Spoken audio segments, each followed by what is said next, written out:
Hello friends, welcome to GK notes. आज हम Indian evidence act भारतीय साक्ष्य अधिनियम 1872 को पढ़ेंगे और उसमें आज हम क्या पढ़ेंगे 100 प्लस इम्पोर्टेंट जो सेक्शन बनते हैं जहाँ से क्वेश्चन आते हैं वो पढ़ेंगे और सभी चैप्टर का नाम हम ट्रिक से पढ़ेंगे। तो देखो, आज की वीडियो देखने के बाद आपको अगर कोई ये पूछे कि 45 सेक्शन क्या बताता है, इंडियन एविडेंस एक्ट का 11 क्या बताता है या फिर 115 क्या बताता है, इसमें मोस्ट इम्पोर्टेंट 100 प्लस सेक्शन को याद करने की कोशिश करेंगे, विद ट्रिक याद करेंगे और सभी चैप्टर के नेम विद ट्रिक हम याद करेंगे। ठीक है, उससे पहले मैं आपको बता दूं, हमने आईपीसी की हुई है। आईपीसी की 100 प्लस धाराएं विद ट्रिक याद की हुई हैं और सबको याद भी हो गई होंगी जिन्होंने ये वीडियो देखी है आईपीसी की। इसका लिंक डिस्क्रिप्शन में मिल जाएगा। उसी तरह हमने सीआरपीसी के 100 प्लस इंपॉर्टेंट धाराओं को ट्रिक से याद किया है और अध्याय भी ट्रिक से याद किए हैं और सीआरपीसी के अध्याय भी 37 अध्याय को भी ट्रिक से याद करवाया है। तो देखो, मेरा मोटिव यही रहेगा इस वीडियो का कि आपको बेसिक जानकारी दी जाएगी। अगर आपने एविडेंस एक्ट की, इसमें देखो एक बात बताता हूँ आपको, 3 वीडियो आएंगी। एविडेंस एक्ट की कितनी वीडियो आएंगी? 3 वीडियो। 2 वीडियो तो 100 प्लस इंपॉर्टेंट सेक्शन को ट्रिक से याद करवाएंगे और 1 वीडियो चैप्टर को ट्रिक से याद कराएंगे। चैप्टर कितने हैं? 11 चैप्टर और धारा कितनी है? 167। तो देखो, इसके बाद आपको एविडेंस एक्ट की बेसिक अंडरस्टैंडिंग हो जाएगी और उसके बाद आपका जो 1 डे एग्जाम होते हैं, प्रीलिमिनरी एग्जाम, उनमें कोई भी आपको प्रॉब्लम नहीं आएगी एविडेंस एक्ट से। हाँ, ये तो आप सबको पता भी होगा कि 2-3 घंटे में पूरा डिटेल से नहीं हो पाएगा। हम लोग सिर्फ ट्रिक पे फोकस करेंगे। ठीक है, बहुत ही हेल्पफुल वीडियो होगी। अगर जो कोई फर्स्ट टाइम देख रहा है वीडियो को, यानी फर्स्ट टाइम एविडेंस एक्ट पढ़ रहा है, उनके लिए तो सबसे बेनिफिशियल रहेगी क्योंकि हम बेसिक को ज़्यादा बात करेंगे और ट्रिक की बात करेंगे। और जो एविडेंस एक्ट पहले पढ़ चुके हैं उनके लिए भी बहुत महत्वपूर्ण क्लास है क्योंकि वो धाराओं को याद कर पाएंगे। जैसे धारा 25 में क्या बताएगा, 26 में क्या आएगा, 17 में क्या आएगा, ये आप देखते ही बता दोगे इस वीडियो को देखने के बाद। और उसके बाद एक देखो बात बताता हूँ। तो देखो, आईपीसी के नोट्स विद ट्रिक आपको अवेलेबल हो जाएंगे और सीआरपीसी के नोट्स भी अवेलेबल हैं हमारे पास और एविडेंस एक्ट के नोट्स भी अब इन वीडियो के बाद अवेलेबल हो जाएंगे। यानी आप अभी इन तीनों नोट्स को ले सकते हो। 30 रुपीज़ की पेमेंट रहेगी इनकी, अलग अलग भी कर सकते हो। और हिंदी और इंग्लिश दोनों भाषाओं में ये नोट्स अवेलेबल रहेंगे। जो हिंदी मीडियम के हैं और इंग्लिश मीडियम के हैं तो आपको दोनों भाषाओं में ये नोट्स मिल जाएंगे। ठीक है, और पेमेंट मेथड आपको लिंक डिस्क्रिप्शन में भी मिल जाएगा। आपको फ़ोन पे, गूगल पे, पेटीएम वगैरह करके आप व्हाट्सअप करना है। ये चीज़ ध्यान रखना, आपको कॉल नहीं करना है। बहुत कॉल आते हैं तो प्रॉब्लम हो जाती है, तो कॉल नहीं करना है। आपको सिर्फ व्हाट्सअप पर रिप्लाई मिल जाएगा। 1-2 घंटे मैक्सिमम टाइम होता है। ठीक है, तो कॉल मत करना प्लीज़। आप, ये नंबर है और यहाँ से आप व्हाट्सअप कर देना, व्हाट्सअप पर आपका रिप्लाई दे दिया जाएगा। ठीक है, तो चलिए शुरुआत करते हैं। एविडेंस एक्ट को पहले एक बार बेसिक से समझ लेते हैं और बेसिक से समझने के बाद हम ट्रिक पे चलेंगे और ट्रिक में आपको बहुत मज़ा आने वाला है क्योंकि बहुत ज़बरदस्त ट्रिक होने वाली है। किसको याद करने की? इंडियन एविडेंस एक्ट को। वैसे धारा याद नहीं होंगी और ट्रिक आपको कहीं पर भी नहीं मिलेगी, तो इसलिए एक बार ट्रिक को लगा के देखो, बाकी तो आप समझ जाओगे। ठीक है, चलिए शुरू करते हैं। तो सबसे पहले आपको पता होना चाहिए कि इसके निर्माता, इंडियन एविडेंस एक्ट के निर्माता यानी उनके पिता कौन है? Sir James Stephen. ठीक है, जेम्स स्टीफेन, ये आंसर, ये बहुत इंपॉर्टेंट क्वेश्चन है, हर बार पूछा जाता है। तो सर जेम्स स्टीफेन इसके निर्माता है। और कानून कब पारित हुआ? जब देखो संसद में कानून पारित होता है तो वो तारीख कानून पारित बोलेंगे, और जब लागू होता है यानी गवर्नर हो या फिर राष्ट्रपति हो जो सिग्नेचर कर देता है तो उस समय क्या हो जाता है? लागू हो जाता है। तो लागू कब हुआ था? 1 सितंबर को लागू हुआ था और 15 मार्च को क्या हुआ था? कानून पारित हुआ था संसद में। ठीक है, इसके पार्ट 3 पार्ट में डिवाइड किया गया है। पार्ट हो, शेड्यूल हो, ये अलग अलग चीज़ है ज़्यादा समझने के लिए। ठीक है, तो पार्ट 3, पहले पार्ट में किसकी बात करता है? पहले पार्ट में 1 से लेकर 55 तक धाराएं रहेंगी और दूसरे पार्ट में 56 से लेकर 100 तक और तीसरे पार्ट में 101 से लेकर 167 तक धाराएं रहेंगी। और पार्ट 1 किसके बारे में बताएगा? रिलेवेंसी ऑफ फैक्ट, जो फैक्ट किस तरह से रिलेवेंट है। ठीक है, और पार्ट 2, भाग 2 किसके बारे में बताएगा? सबूत के बारे में बताएगा। और भाग 3 किसके बारे में बताएगा? Production and effect of evidence, साक्ष्य का पेश करना और प्रस्तुत करना किसके बारे में बताएगा? भाग 3। ठीक है, तो चलिए इनको ही पढ़ना है। और देखो इसमें बताया था आपको सेक्शन कितने हैं 167, चैप्टर कितने हैं 11, ठीक है, और भाग कितने हैं 3। और उसके बाद देखो आपको एक बात और समझनी है कि एक तो ला दो प्रकार के होते हैं, सब्सटेंटिव ला या फिर प्रोसीजर ला, यानी मूल विधि हो या प्रक्रिया विधि। मूल जिसका मूल यानी वो परिभाषा की बात करेगा, जिसकी डेफिनेशन के बारे में बात करता है, तो वो क्या होता है मूल विधि। यानी जैसे अपराध और दंड की परिभाषा किस में आएगी, मूल विधि में। यानी किसी भी कानून को डिफाइन करता है क्या, मूल विधि। और प्रक्रिया विधि क्या होता है कि उसका दंड कैसे दिया जाएगा या प्रोसेस कैसे चलेगा, उसकी सुनवाई कैसे होगी। तो सीआरपीसी और एविडेंस एक्ट किस प्रकार की विधि है, प्रक्रिया विधि है, यानी प्रोसीजर लॉ है, ठीक है। तो ये चीज़ थी एक बेसिक बात। कुछ और बेसिक बातें देख लेते हैं कि साक्ष्य का मतलब क्या होता है, एविडेंस का मतलब क्या होता है। देखो इंडियन एविडेंस एक्ट में एविडेंस है, एविडेंस का मतलब क्या होता है। तो देखो ऐसी कोई भी वस्तु जिससे किसी विवादग्रस्त तथ्य को साबित किया जाता है। अब ये चीज़ें सारे आपको समझ में आ जाएंगी धीरे धीरे कि ऐसी कोई वस्तु जिससे विवादग्रस्त तथ्य को साबित किया जाता है, कोई भी फैक्ट इन इश्यू है उसको प्रूफ किया जाता है, उसे क्या बोलते हैं, साक्ष्य। साक्ष्य यानी एविडेंस, एविडेंस साक्ष्य, ठीक है। ये चीज़ें हमें तो पढ़नी है। अब देखो एक बात और रहेगी, कई बार ये क्वेश्चन भी पूछ लिया जाता है कि ये कौन सा लॉ है, लेक्स फोरी का लॉ कौन सा है, एविडेंस एक्ट किसका लॉ है, लेक्स फोरी का लॉ है। और लेक्स फोरी का मतलब ये होता है कि जिस प्लेस पर कार्रवाई की जा सकती है, जिस जगह पर कार्रवाई की जा सकती है, उस जगह पर जो कानून होता है उसे कहते हैं लेक्स फोरी का लॉ। तो एविडेंस एक्ट कौन सा लॉ है, लेक्स फोरी का लॉ है। और ये लेक्स फोरी का लॉ पूरे राष्ट्र पर प्रभावी होता है। और ये बात किस में बताता है, धारा 1 में, ठीक है। तो देखो जो पार्ट 1 था रिलेवेंसी ऑफ फैक्ट, उसमें धारा 1 से लेकर 55 तक होगी। और आज की वीडियो में हम 1 से लेकर 55 तक की इंपॉर्टेंट धाराओं को ही पढ़ पाएंगे, क्योंकि इसमें सबसे पहले जो डेफिनेशन क्लॉज है धारा नंबर 3 का, वो थोड़ा सा टाइम लगेगा, बाकी अच्छे से हो जाएगी सारी चीज़ें। अब देखो प्रीलिमिनरी चैप्टर 1 किसकी बात करता है, प्रारंभिक, ये हम ट्रिक से बताएंगे। और चैप्टर 2 तथ्यों की सुसंगति, ये रिलेवेंसी का मतलब क्या होता है, ये भी चीज़ बताएंगे, डिस्कस करेंगे जल्दी से जल्दी। तो धारा 1 क्या बताता है, सबसे पहले देखिए आप। तो देखो यार सबसे पहले तो धारा 1 क्या बताएगी, धारा 1 शॉर्ट टाइटल बताएगी। टाइटल में हम ये बोलेंगे कि इसे हम द इंडियन एविडेंस एक्ट बोलते हैं, तो शॉर्ट टाइटल बता दिया। और एक्सटेंट, इसका विस्तार कहाँ से कहाँ तक है, पूरे भारत में। और जब 31 दिसंबर 2019 को जम्मू कश्मीर को एक स्पेशल राज्य से हटा के यूटी बना दिया गया था, तब से पूरे भारत में इसका विस्तार है, ठीक है। वो तो शॉर्ट टाइटल हम क्या बोलेंगे, द इंडियन एविडेंस एक्ट। ये तो बेसिक बातें हैं। और ये भी बता देता है कि ये कहाँ कहाँ पर लागू होगा, जुडिशियल प्रोसीडिंग, कोर्ट मार्शल पर लागू होगा, बाकी पे नहीं होगा। अब देखो कोर्ट क्या है, कोर्ट में क्या क्या चीज़ आती हैं, वो चीज़ कौन सी धारा बताएगी, धारा नंबर 3। धारा 2 को रिपीट कर दिया गया है, ठीक है। तो इंटरप्रिटेशन क्लोज है, इंटरप्रिटेशन क्लोज यानी निर्वचन खंड। अब निर्वचन खंड भी समझ में नहीं आया तो आपको समझो व्याख्या यानी अर्थ, स्पष्टीकरण, एक्सप्लेनेशन के बारे में बात करता है कौन, धारा नंबर 3। अब धारा नंबर 3 एक्सप्लेनेशन, डेफिनेशन बताएगा, ठीक है। तो डेफिनेशन सबसे पहले हम कोर्ट की डेफिनेशन देखते हैं। धारा नंबर 3 में बहुत सारी डेफिनेशन है, चलिए उनको पढ़ते हैं। अगर आपने वो डेफिनेशन पढ़ ली, उसके बाद एविडेंस एक्ट आपको समझना बिल्कुल आसान हो जाएगा, और फिर हम ट्रिक से मूव ऑन कर जाएंगे। अब देखो ध्यान से, कोर्ट में क्या क्या इंक्लूड होगा। कोर्ट इंक्लूड्स ऑल जज, जो सभी जज आएंगे, मजिस्ट्रेट आ जाएंगे, ठीक है। और all person except arbitrators, arbitrator के अलावा सभी पर्सन। आर्बिट्रेटर कौन होते हैं, मध्यस्थ, मध्यस्थ यानी आम भाषा में बोले बिचौलिया। अब देखो दो लोगों की लड़ाई हो रही है, ठीक है। तो 2 लोगों की लड़ाई हो रही है, उसमें तीसरा इंसान को बुला लिया उनकी मध्यस्थता करवाने के लिए, ठीक है। और वो दोनों पक्ष को सुनेगा, और ये जो फैसला सुनाएगा ये एक्चुअल में कोर्ट नहीं है।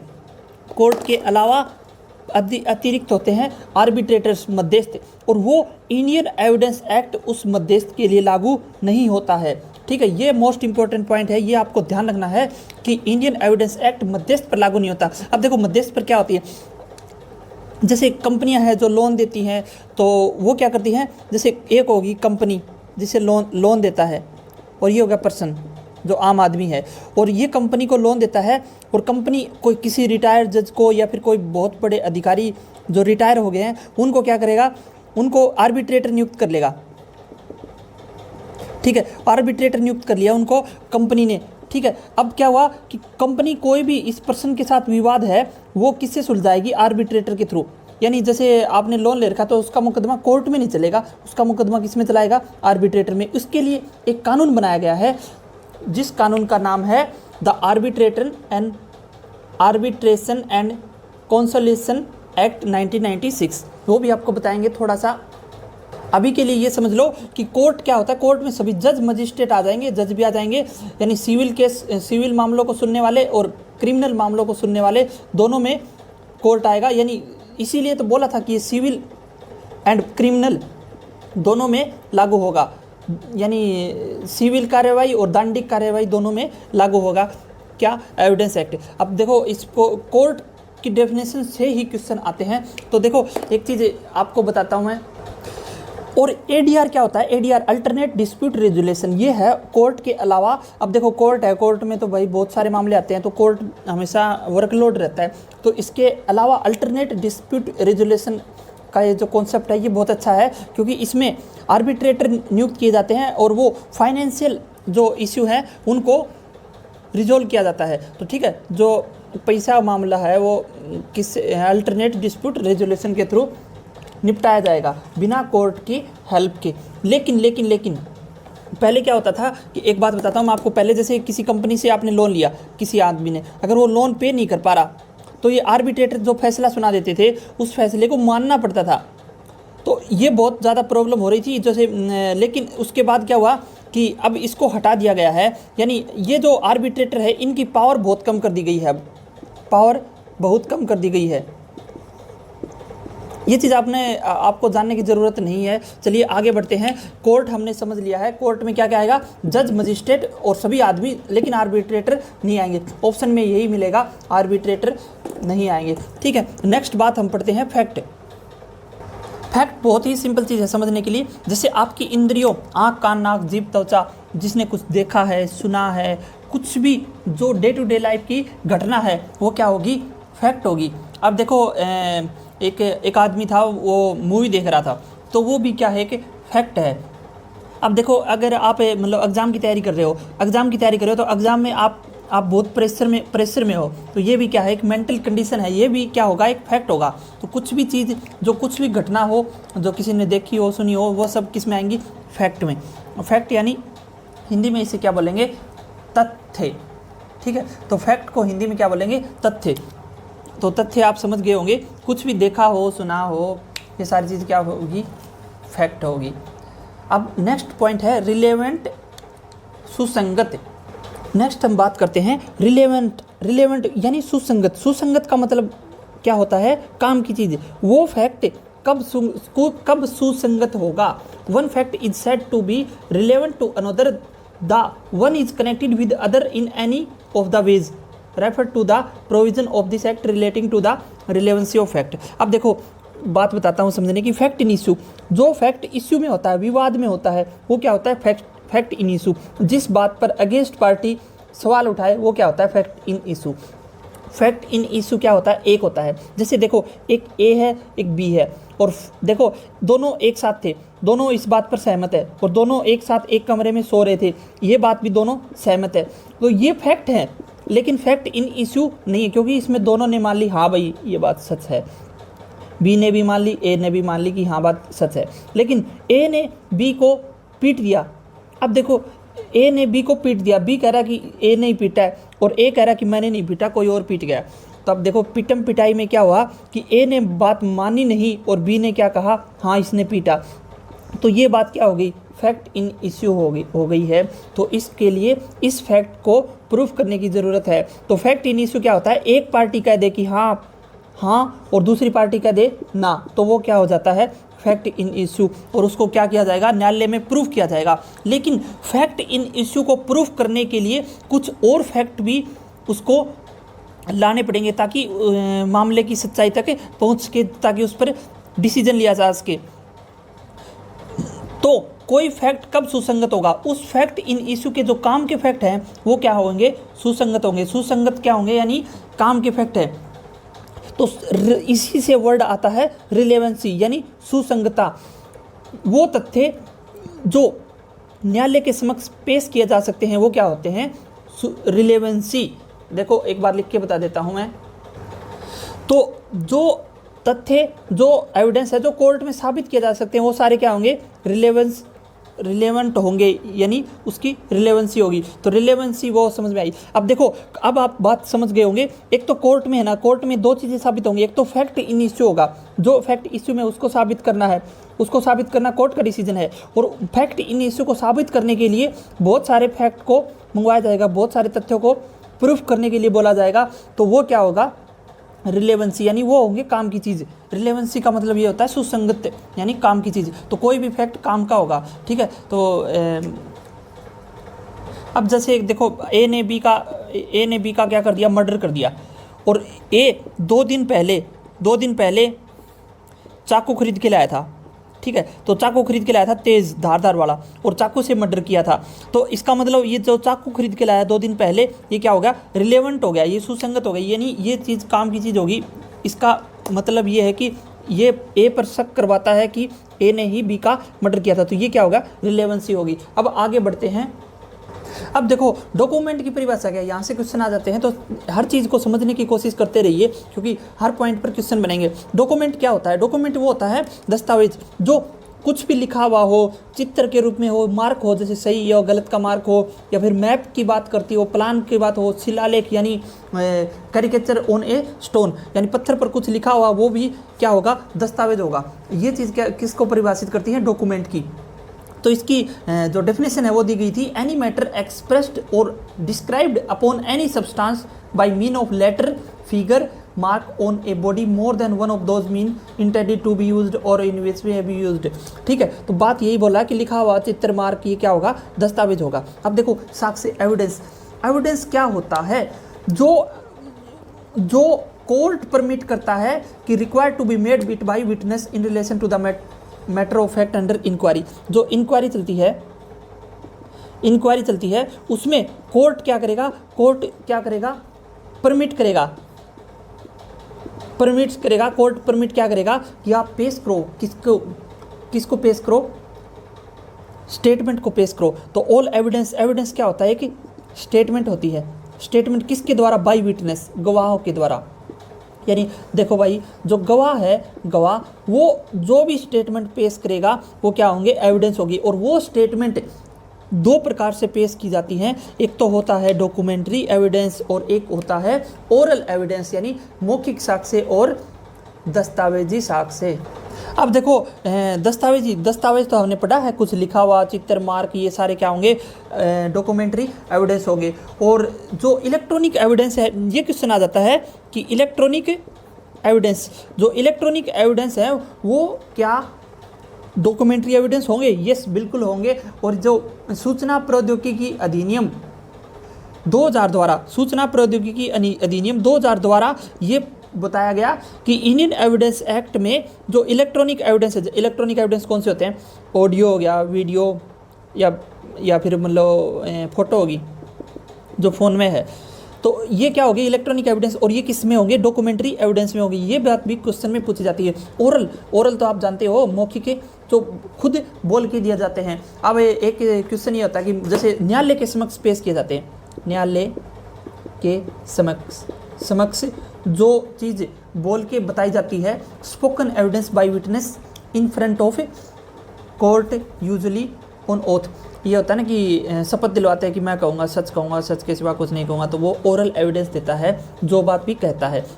अब एक इम्पोर्टेंट क्वेश्चन आता है जो नार्को टेस्ट होता है, नार्को टेस्ट।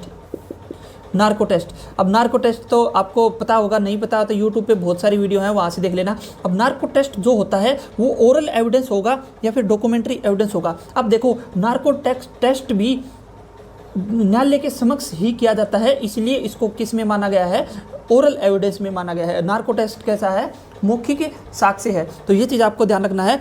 एविडेंस 2 प्रकार के होते हैं। अब देखो हर चीज़ पर धाराओं में पता चलेगा। अब देखो ओरल एविडेंस है वो सिर्फ कोर्ट के सामने दिए जाते हैं, अगर आपने पुलिस के सामने ये बोल दिया कि हाँ मैंने अपराध किया है, तो कोर्ट में इस बात को सुना भी नहीं जाएगा, इस बात का जिक्र भी नहीं होगा कि आपने पुलिस को क्या बोला था। ठीक है, तो ओरल एविडेंस हमेशा हमेशा न्यायालय के समक्ष पेश किया जाते हैं, पुलिस अधिकारी के समक्ष पेश नहीं किया जाते। इसलिए अगर पुलिस आपको पीटे तो आप बोल देना हाँ मैंने ये अपराध किया, कोई दिक्कत नहीं, मान लेना कुछ भी, क्योंकि पुलिस के सामने कभी भी बात न्यायालय में जिक्र भी नहीं होगा उसका। ठीक है, तो ओरल एविडेंस कहाँ पे, न्यायालय के समक्ष पेश किया जाता है केवल। और ये नार्को टेस्ट किस में है, ओरल एविडेंस। और डॉक्यूमेंट्री एविडेंस की बात करते हैं तो इसमें कौन से आते हैं, सभी लिखे हुए सारी चीज़ें, और इलेक्ट्रॉनिक एविडेंस भी डॉक्यूमेंट्री एविडेंस में आते हैं। उसके बाद 2-3 चीज़ें और हैं, proved, disproved and not proved.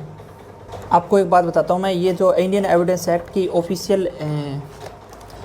Official जो PDF है वहाँ से मैंने नोट्स प्रिपेयर किए हैं, वहाँ से तैयारी किया है।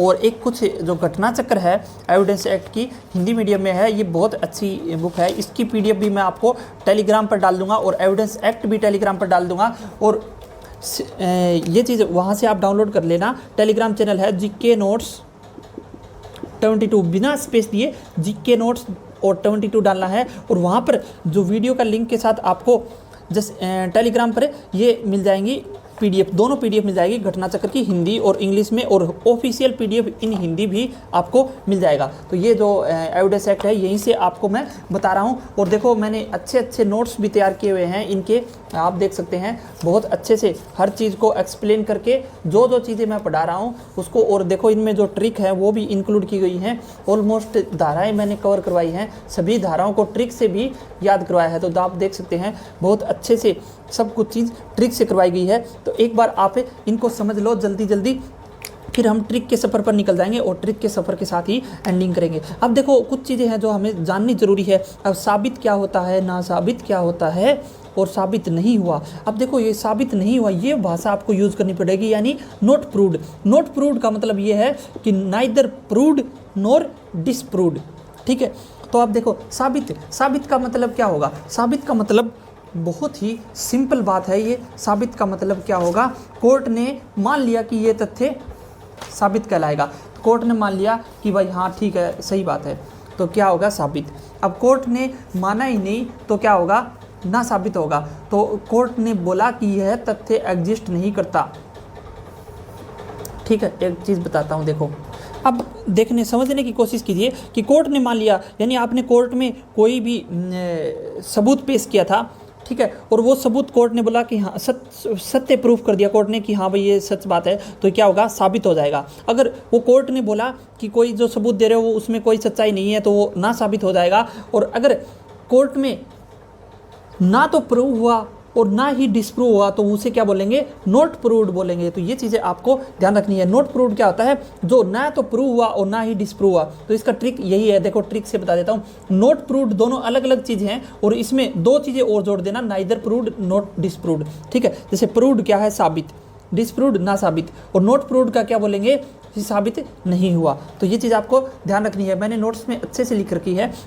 अब एक चीज़, इंडिया की डेफिनेशन भी बता रखी है इसमें। इंडिया क्या है, भारत। अब तो पूरा भारत, जम्मू कश्मीर से लेकर कन्याकुमारी तक पूरा भारत 28 राज्य और 8 केंद्र शासित प्रदेश है, यूनियन टेरिटरी है। तो इंडिया का मतलब ये है कि territory of India including Jammu and Kashmir. पहले आता था एक्सक्लूडिंग। ठीक है, एक्सक्लूडिंग नहीं आएगा, अब जम्मू कश्मीर को यूटी बना दिया गया है। तो 28 राज्य और 8 केंद्र शासित प्रदेश के साथ भारत है। तो पूरे भारत में इंडियन एविडेंस एक्ट लागू होगा। अब देखो धारा एक क्या था, उसका शॉर्ट टाइटल एक्सटेंट है, उसका विस्तार कहाँ तक है। और धारा 2 को क्या कर दिया था, रिपील कर दिया था। और धारा 3 में क्या आएगा, इंटरप्रिटेशन क्लॉज, यानी डेफिनेशन क्लॉज भी बोल सकते हैं उसे। तो धारा 3 किसकी बात करता है, डेफिनेशन की। तो हमने बहुत सारी डेफिनेशन को पढ़ लिया है। अब धारा नंबर 4 पर चलते हैं और उसके बाद सीधा सफ़र शुरू हो जाएगा हमारा। अब एक चीज़ आपको ध्यान से देखो एक बार फिर से। तो हमने क्या पढ़ा था, कोर्ट में क्या नहीं आएगा, आर्बिट्रेटर नहीं आएगा, मध्यस्थ नहीं आएगा। और फैक्ट क्या होता है, तथ्य। ठीक है, फैक्ट जो हमारी इंद्रियों ने, सेंसेस ने जो कुछ देखा, सुना, महसूस किया, वो क्या होगा, फैक्ट। और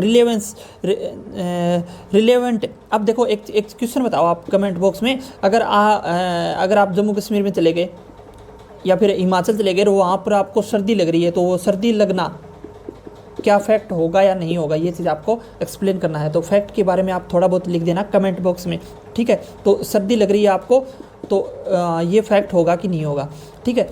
रिलेवेंट वो फैक्ट जो काम की चीज़ है, और फैक्ट इन इशू जिस फैक्ट पर कोर्ट फैसला सुनाएगा वो फैक्ट विवाद में है। और डॉक्यूमेंट क्या होता है, दस्तावेज, ठीक है। और दस्तावेज होता है, और एविडेंस क्या होता है, साक्ष्य। अब एक बात है, आपने देखा भी होगा, जो एविडेंस होता है वो दो प्रकार से बताया था आपको, मौखिक एविडेंस और दस्तावेजी साक्ष्य, यानी ओरल एंड डॉक्यूमेंट्री एविडेंस, ठीक है। उसके बाद प्रूव्ड, डिसप्रूव्ड, नॉट प्रूव्ड बताया। प्रूव्ड कोर्ट में भाई अगर आपने कोई भी तथ्य एविडेंस पेश किया और कोर्ट में वो सच साबित होगा, यानी आप केस जीत गए, तो वो प्रूव्ड होगा। और अब अगर तथ्य आपने दिया साबित नहीं हुआ तो ना साबित, ठीक है, नॉट प्रूव्ड। अब बढ़ते हैं आगे, धारा नंबर 4 की बात करते हैं। तो 4 किसकी बात करता है, प्रिज्यूम की बात करता है। प्रिज्यूम यानी अनुमान। आपको एक चीज़ तो पता ही होगा कि जो ऑफिशियल जो एविडेंस एक्ट है उसमें भाषा इतनी मुश्किल होती है कि समझ में आसानी से नहीं आती। जैसे अब देखो, मैं प्रिज्यूम का मतलब मान लो न भी समझ में आए, उपधारणा का भी न समझ में आए, लेकिन आप अनुमान से समझ सकते हो। इसको थोड़ा बहुत समझने के लिए आप बोल सकते हो अनुमान, ठीक है। तो अनुमान लगा सकता और अनुमान लगाएगा, और ये कंक्लूसिव यानी निश्चायक। कंक्लूसिव का मतलब क्या होगा कि इसमें मानना पड़ेगा। अब देखो, इससे आप समझने की कोशिश कीजिए कि धारा नंबर 4 बताती है, उसमें आपको ये याद रखना है कि 1 2 3 4 कोर्ट तेरी जय जयकार, ठीक है, बाबा तेरी जय जयकार। 1 2 3 4 कोर्ट तेरी जय जयकार। अब कोर्ट की जय जयकार क्यों हो रही है कि कोर्ट की मर्जी चलेगी कि वो किसी फैक्ट को माने या ना माने, या फिर मानना भी पड़ जाए, तो कोर्ट की मर्जी है, तो कोर्ट की जय जयकार हमेशा होती है। तो कोर्ट सबसे ज़्यादा ऊपर होगा। तो 1 2 3 4। अब देखो, 1 तो हमने पढ़ लिया और 2 निश्चित हो गया, 3 में डेफिनेशन थी, और 4 में क्या था, प्रिजम्पशन यानी उपधारणा। 4 में क्या आएगा, उपधारणा। अब कोर्ट की जय जयकार क्या होती है, कोर्ट की मर्जी, भाई माने या ना माने, क्या करेगा क्या नहीं करेगा, ठीक है। अब देखो, यही तो बात बताता है कि धारा नंबर 4 में 3 बातें हैं। एक तो मे प्रिज्यूम, एक सेल प्रिज्यूम, और एक क्या है, कंक्लूसिव प्रूफ, यानी उपधारणा कर सकेगा। अब देखो, उपधारणा कर सकेगा यानी कोर्ट की मर्जी है कि कोई भी फैक्ट है उसको प्रूव्ड मानना है। देखो, कोई फैक्ट है उसको प्रूव्ड माने, यानी साबित कर दे, या फिर ना साबित कर दे, या फिर साबित नहीं हुआ, कुछ भी कर सकता है, साबित भी कर सकता है, ना साबित भी कर सकता है, साबित नहीं हुआ, ये कोर्ट की मर्जी है। एक तो चीज़ ये होती है, कुछ केस ऐसे होते हैं जिसमें कोर्ट की मर्जी चलती है, जैसे इसमें धारा आती है 87, 88, 90, 114, ठीक है। अब देखो, कुछ फैक्ट ऐसे होते हैं जो कोर्ट मानेगा, कोर्ट को तो मानना पड़ेगा, लेकिन but court can allow other party to be disproved. अब एक पार्टी है और दूसरी पार्टी है, तो ये इस पार्टी ने कोई फैक्ट दिया, उसको कोर्ट ने मानना पड़ेगा, और दूसरी पार्टी को ये बोल सकता है कि भाई आप प्रूफ करके दिखाओ, ठीक है। तो कोर्ट इस पे मानेगा, लेकिन सेल्फ प्रिज्यूम में क्या होगा, मानेगा, लेकिन दूसरी पार्टी को अलाउ करते हैं कि भाई इसको डिसप्रूव करके दिखाओ। अब तीसरा क्या है, कंक्लूसिव प्रूफ। कंक्लूसिव यानी निश्चय, ये तो निश्चय यानी लॉ की लकीर है, ये कोर्ट को भी मानना पड़ेगा, और इसको डिसप्रूव करने के लिए अलाउ नहीं किया जाएगा। जैसे 41 है धारा में, 112, 113। अब देखो, 41 धारा क्या बताती है, ये हम ट्रिक से याद करेंगे। उससे पहले आपको थोड़ा सा बता देता हूँ मैं। जैसे देखो, प्री जजमेंट है, जैसे कोई कोर्ट केस है, कोर्ट का पुराना जजमेंट है। अब पुराना जजमेंट है तो कोर्ट उसको मानेगा। अब किसी कोर्ट में जैसे कोई जिसका भी मुकदमा चल रहा था, उसका कोई प्रीवियस जजमेंट है किसी भी कोर्ट से, तो उस जजमेंट को कोर्ट लॉ की लकीर मानेगा, कि ये नहीं कि भाई जो पुराना जजमेंट था उसको भी प्रूव करवाने लग गए, ऐसे तो काम नहीं चलेगा, ठीक है। तो ये क्या है, कंक्लूसिव प्रूफ क्या होगा, कोर्ट को मानना पड़ेगा और डिसप्रूव करने के लिए उसको अलाउ नहीं करेगा। ये है सिंपल भाषा में बातें, ठीक है। तो आप समझ गए होंगे। तो मे प्रिज्यूम कोर्ट की मर्जी, मे से क्या आएगा, मर्जी, और सेल में क्या होगा, मानेगा लेकिन दूसरी पार्टी को अलाउ करेगा, और कंक्लूसिव निश्चय, कंक्लूजन तो पहले से ही है, इसका कंक्लूसिव प्रूफ है, ठीक है। तो धारा नंबर 4 ये बताता है कि 1 2 3 4 कोर्ट तेरी जय जयकार। 1 2 3 4 कोर्ट तेरी जय जयकार। तो 4 में क्या आएगा, कोर्ट की जय जयकार। कोर्ट क्या करेगा, मे प्रिज्यूम, शैल प्रिज्यूम और कंक्लूसिव प्रूफ। उसके बाद आ जाती है धारा नंबर 5। धारा नंबर 5 ज़्यादा इंपॉर्टेंट नहीं है। धारा नंबर 5 सिर्फ एक ही बात करती है कि जो एविडेंस में be given fact in issue and relevant fact. ये कई कहता है कि भाई जो फैक्ट इन इशू है उसी के तो एविडेंस दिए जाएंगे, यानी भाई जिस बात की लड़ाई है उसे के बारे में तो सबूत दिया जाएगा है। ठीक है, अब एक बात बताओ, अब धारा 5 क्या बताती है कि fact in issue and relevant fact के बारे में बताती है। तो फैक्ट इन इश्यू जो फैक्ट विवाद में है। अब देखो ए है, ए एक दोस्त बी के पास गया और ए ने बी को पीट दिया, उनकी लड़ाई हो गई थी। तो ए ने बी को पीट दिया। अब कितना पीटा, कि गंभीर चोट आई कि नहीं आई, और वो क्या बनेगा, पीटना क्या बनेगा, पीटा है या नहीं, वो फैक्ट इन इशू बन जाएगा, फैक्ट इन इशू। और कोर्ट इसी के बारे में बात करेगा कि फैक्ट इन इशू है, कोर्ट उसी की सुनवाई करेगा। अब ए बी के पास मिठाई लेके गया था या क्या लेके गया था, या फिर और जो फालतू की बातें हैं जो ए और बी के पहले से दोस्त हैं उनका कोई मतलब नहीं रखेगा कोर्ट सिर्फ और सिर्फ फैक्ट इन इशू की बात करेगा। लेकिन फैक्ट इन इशू को प्रूफ करने के लिए कुछ रिलेवेंट फैक्ट की भी ज़रूरत होगी कि ए किस इंटेंशन से लेकर गया था बी के पास। ठीक है, अब घर वाले क्या होते हैं कि जैसे कोर्ट तो ऐसे फैसला सुनाएगा फैक्ट इन इशू को, और घर वाले अगर ए बी के पास गया तो घर वाले ए को बोलेंगे कि वहाँ पर क्या करने गए थे आप, समझ रहे हो। तो ये तो वैसे ही बात है, लेकिन कोर्ट क्या करेगा, फैक्ट इन इशू पर काम करेगा, बाकी किसी पर काम नहीं करेगा। अब देखो रिलेवेंट फैक्ट है वो फैक्ट जो फैक्ट इन इश्यू से कनेक्टेड है। ठीक है, अब देखो धारा 6 मोस्ट इंपॉर्टेंट है, यहाँ से आपका असली सफ़र शुरू होता है धारा नंबर 6 से। धारा नंबर 6 क्या बताती है, रेच गेस्टे का सिद्धांत बताती है। तो ये एक चीज़ आपको बताता हूँ मैं, यह रेच गेस्टे का सिद्धांत है। अब देखो आपको मैं क्या बोला हूँ, यह रेच गेस्टे का सिद्धांत है। ये किसका प्रिंसिपल है, रेच गेस्टे। अब आप बोलोगे कि रेच गेस्टे नहीं, रेस गेस्टे था, यही तो हमारी ट्रिक है, क्या रेच गेस्टे ये बोलना है आपको। तो अब देखो ये पता चल गया कि रेच गेस्टे का सिद्धांत क्या है, रिलेवेंसी ऑफ फैक्ट है। वो 6 रेच में क्या आता है, 6। तो रेच गेस्टे, आप रेच गेस्टे कभी मत बोलना, रेच गेस्टे बोला। तो रेच गेस्टे का सिद्धांत कौन सी धारा बताती है, धारा नंबर 6। मोस्ट इंपॉर्टेंट पॉइंट है, आपको पता होगा, ये हर बार पूछा जाता है, रेस गेस्टे का सिद्धांत कौन सा होगा, धारा नंबर 6। अब देखो रेस गेस्टे में से आप 2 चीज़ों निकालो, लास्ट वाले वर्ड से और टे, से एस और टी, तो यानी सेम ट्रांजिशन में किए हुए जो भी एक्शन है और वो जो फैक्ट होंगे वो क्या होंगे, रिलेवेंट होंगे।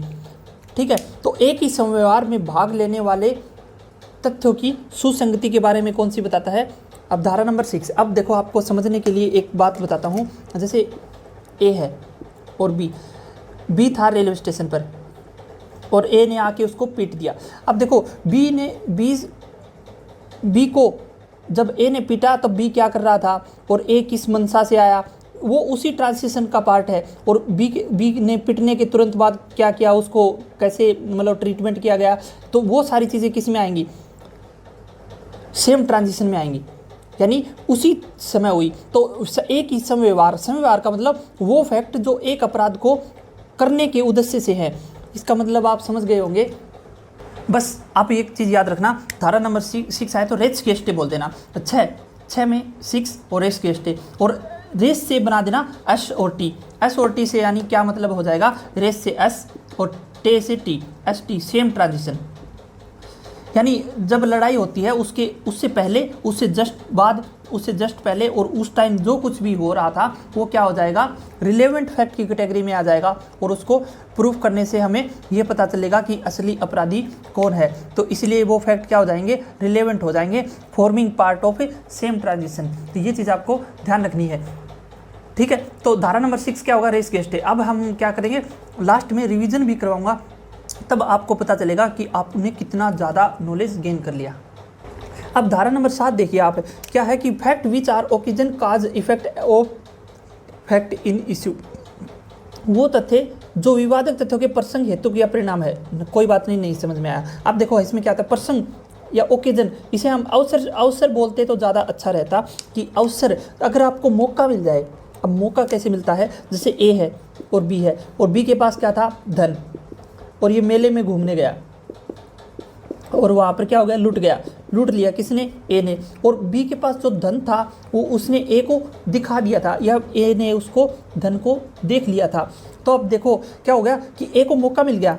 अब वही तो होता है एटीएम मशीन पर, एटीएम मशीन पर कोई पैसे निकलवाता है और जो पीछे खड़ा है उसको पता चल जाता है, कि भाई पैसे निकाल लिए हैं, यानी उसको मौका मिल जाता है। मौके को यहाँ पर लिखा गया है ओकेजन, और अगर किसी को ओकेजन मिल जाए तो उसने उसका नाजायज़ फ़ायदा उठाया, उसको वहाँ से लूट के भाग गए। ठीक है, तो ये चीज़ किस में बताता है, धारा नंबर 7 में। उसको जो मौका मिलता है ना कि उसके घटित होने के अवसर प्रदान कर दिया, यानी अवसर हो गया, अवसर प्रदान कर दिया। और उसके कारण अब देखो, जैसे कुछ हाथापाई हुई और हाथापाई में जो निशान मिलते हैं वो भी क्या होंगे, रिलेवेंट फैक्ट होंगे, यानी वो भी काम की चीज़ है, धारा नंबर 7 बताती है। तो वो क्या होंगे, उसके कारण और उसके प्रभाव किस में होंगे, रिलेवेंट फैक्ट होंगे, यानी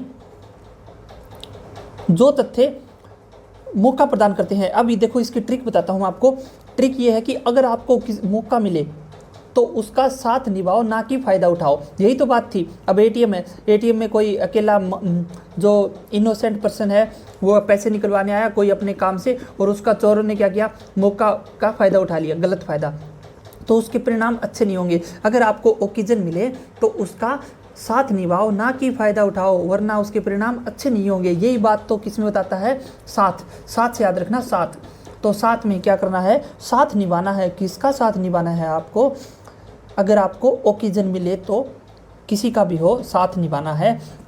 कब निभाना है, ओकेजन मिले तो। ओकेजन किस में है, धारा नंबर 7 में। उसके परिणाम अच्छे नहीं होंगे तो परिणाम से किस में आएगा, इफेक्ट, और काज भी किस में आ जाएगा, धारा नंबर 7 में। तो धारा नंबर 7 में क्या आ जाएगा, वो फैक्ट और जो विवादित तथ्यों के प्रसंग हेतु क्या परिणाम है। ठीक है, तो आप ध्यान रखना, ये धारा नंबर 7 क्या बताती है, धारा नंबर 7 यही बताती है कि ओकेजन, काज एंड इफेक्ट। और इसमें 7 से कैसी ट्रिक बोला था आपको कि साथ किसका निभाओ, लेकिन ओकेजन, मौके का फ़ायदा, गलत फ़ायदा मत उठाओ, तो साथ निभाओ। ठीक है, अब नेक्स्ट आ जाती है धारा नंबर 8। धारा 8 मोस्ट इम्पोर्टेंट रहती है और यहाँ से क्वेश्चन आते हैं। तो देखो इसमें क्या है कि मोटिव, प्रिपरेशन एंड प्रीवियस और सब्सिक्वेंट कंडक्ट के बारे में बताता है। धारा 8 क्या बताती है, देखो धारा 8 में ये होता है कि जैसे मान लो किसी को ठोस सबूत नहीं मिला, ठोस क्या नहीं मिला, एविडेंस नहीं मिला, ठोस एविडेंस नहीं मिला, तो फिर अदालत क्या देखती है, उसका मोटिव देखती है। अब जैसे कोई ए है, ए ने कोई अपराध किया है, ये बात क्या है, फैक्ट इन इश्यू में। ए ने कोई भी जैसे चोरी हो या फिर मर्डर हो, कुछ भी हो, ए ने अपराध किया है, लेकिन उस अपराध का कोई सबूत नहीं मिल रहा, तो लेकिन तब क्या करेगा, तब है ना मोटिव, यानी उसका उद्देश्य। अगर ए ने कोई अपराध किया है और उसके पीछे ये अगर हमें उद्देश्य पता चल जाए तो भी हम डिसीजन ले सकते हैं। तो उसके लिए क्या होता है, मोटिव, उसका क्या उद्देश्य था है, और उसकी प्रिपरेशन, उसकी क्या तैयारियां थी उसके पीछे कि उसकी साजिश हो सकती है। और प्रीवियस और सब्सिक्वेंट कंडक्ट, यानी पूर्व या पश्चात का आचरण, यानी उसने अपराध किया उससे पहले वो क्या किया, और अपराध के पश्चात जैसे वो भाग गया, तो अपराध के पश्चात जो भागना है वो भी क्या होगा, रिलेवेंट फैक्ट होगा। धारा नंबर 8 ये बताती है। और अपराध से पहले वो किस तरह अचानक आ गया और आते ही भाग गया, जैसे जिस प्रकार से आया, यानी पूर्व से और पश्चात के से पहले या बाद में जो कुछ भी उसने किया, मोटिव, प्रिपरेशन, ये क्या होगा, रिलेवेंट होगा। अब एक चीज़ उदाहरण के द्वारा बताता हूँ मैं आपको। अब देखो बहुत ही सिंपल सी बात है कि ए ने बी को क्या कर लिया, लूट लिया। ठीक है, तो ए ने लूट लिया। अब सी ने बोला कि जिसने भी लूटा है बी को, उसको पकड़ने के लिए पुलिस आ रही है, तो तब ए भाग गया। अब ए का ये जो भागना था ये पश्चात का आचरण है, और ये चीज़ दिखाता है, उसके मोटिव को दिखाता है। तो ये सारी चीज़ क्या होगी, धारा 8 के अकॉर्डिंग क्या होगी, रिलेवेंट होगी। तो ए का भागना क्या हो जाएगा, रिलेवेंट। अब जैसे ए ने क्या किया, बी का मर्डर कर दिया। ठीक है, ए ने बी का मर्डर कर दिया। अब बी का मर्डर क्यों किया? क्योंकि बी से बहुत पैसे मांगता था, तो उसका इसमें क्या आता है, मोटिव पता चलता है। तो ये मोटिव, और बी पैसा देने से मना कर रहा था, तो इसमें मोटिव से हम पहुंच सकते हैं निर्णय तक, ठीक है। तो ये क्या होगा, मोटिव, प्रिपरेशन एंड प्रीवियस और सब्सिक्वेंट कंडक्ट किस में आता है, धारा नंबर 8 में। अब देखो इसमें ये होता कि जैसे अब डायरेक्ट अगर एविडेंस मिल जाता, डायरेक्ट एविडेंस मिल जाता तो फिर मोटिव का कोई सिग्निफिकेंस नहीं रहता। ये भी पता होना चाहिए आपको कि डायरेक्ट एविडेंस मिल जाता तो मोटिव का कोई सिग्निफिकेंस नहीं रहता। डायरेक्ट एविडेंस ज़्यादा वैल्यू रखता है, मोटिव तो चलो बाद में ज़रूरत पड़ती तब। अब इसको ट्रिक से कैसे याद रखेंगे, आप और 8 और आप और 8 से, ठीक है, आप और क्या हो जाएगा 8 और आप और क्या हो जाएगा 8 से, ठीक है। इसको ऐसे याद रख लेना, आ 8 आ 8 से। अब देखो 8 से अगर 8 बनाओगे इंग्लिश में 8 से, तो 8 से बना देना एटिव से बना देना मोटिव। ऐसे बोल के बार बार करोगे तो याद हो जाएगा, आ 8 आ 8 से, ठीक है। और साथ में क्या था, साथ देना चाहिए किसी का मौका मिलने पर, ये नहीं कि उसको धोखा दे जाओ, ठीक है। तो धारा 8 में क्या आएगा, आ 8 आ 8 से, धारा नंबर 8। अब आ जाती है धारा नंबर 9, ठीक है। तो देखो 9 में क्या बताता है, धारा 9 क्या बताती है कि फैक्ट नेसेसरी टू एक्सप्लेन और इंट्रोड्यूस रिलेवेंट फैक्ट, वो फैक्ट जो रिलेवेंट फैक्ट को इंट्रोड्यूस करते हैं, यानी वो रिलेवेंट फैक्ट नहीं होते लेकिन रिलेवेंट फैक्ट को इंट्रोड्यूस करते हैं। अब जैसे देखिए कोई विटनेस है, साक्षी, कोई गवाह है और उसने ए को मर्डर करते हुए देखा था, लेकिन वो विटनेस बोला कि यार मैं उसको एक बार देखा था, तब मैं पहचान नहीं पाता कि कैसा था, कौन था, लेकिन जब वो मेरे सामने आएगा तब मैं उसको देख लूँगा। यानी वो जब सामने आएगा तब इंट्रोड्यूस हो जाएगा। तो अब देखो जब वो सामने आया तो कोर्ट ने 4-5 संदिग्ध पकड़ रखे थे, तो वहाँ से साक्षी से पूछते हैं, हाँ भाई ये था, नहीं ये था, नहीं ये था, हाँ यही था, इसको पकड़ो, इससे लो जानकारी सारी। अब देखो साक्षी ने देखा कि मैं देख के बता सकता हूँ, लेकिन इसके भी कुछ बहुत सारी कंडीशन है कि जब साक्षी ने उसको अपराध करते हुए देखा तो वो कितनी दूरी पर था, दिन में देखा या रात में, और ये साक्षी की मनोदशा कैसी थी कि ये समझदार है कि नहीं है, या फिर वैसे ही नाम ले रहा है। तो इसमें भी बहुत सारी कंडीशन है। तो वो फैक्ट जो रिलेवेंट फैक्ट को इंट्रोड्यूस करते हैं, तो किस में आएगा, धारा नंबर 9 में। तो ये चीज़ आपको ध्यान रखनी है। और इसमें इसी को क्या बोलते हैं, शिनाख्त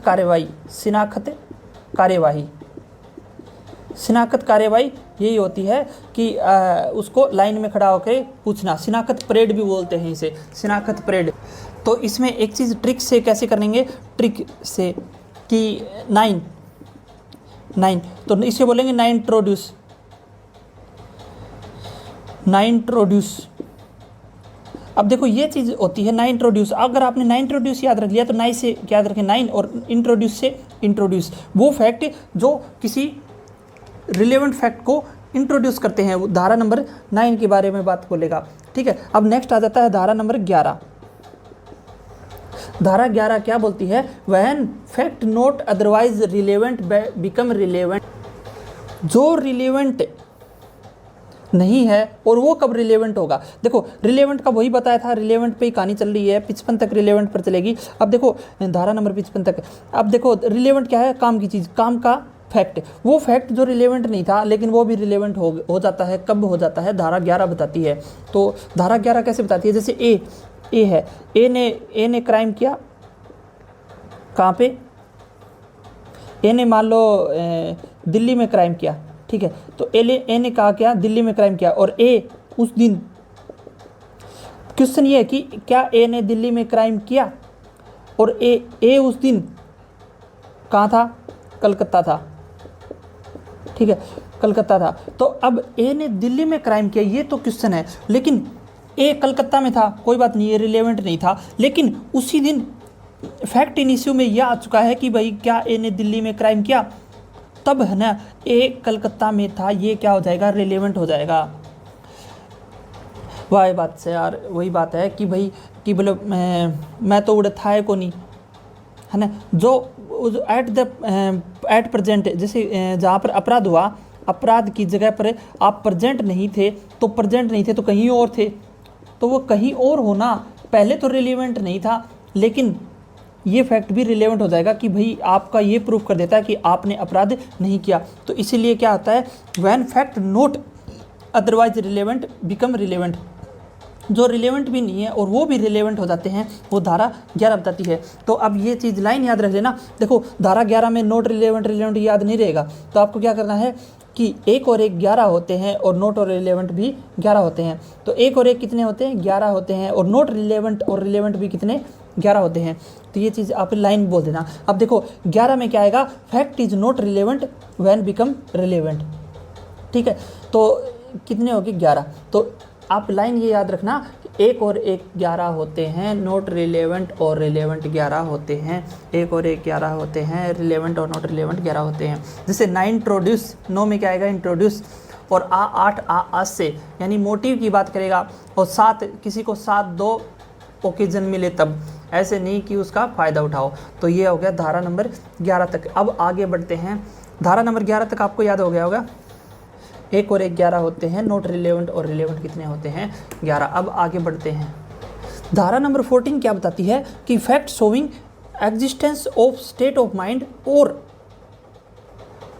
बॉडी फीलिंग्स। इसका मतलब क्या हुआ कि देखो किसी की मन या शरीर की दशा या शारीरिक संवेदना का अस्तित्व दर्शाने वाले तथ्य, जो फैक्ट किसी की इंटेंशन को बताते हैं या फिर नॉलेज में बताते हैं, नेग्लिजेंस को बताते हैं, वो फैक्ट क्या होंगे, रिलेवेंट होंगे। गुड फेथ को बताते हैं, रैशनेस को बताते हैं, यानी उतावलापन। इसका मतलब क्या होता है, उतावलापन। और नेग्लिजेंस का क्या मतलब हो जाएगा, उपेक्षा।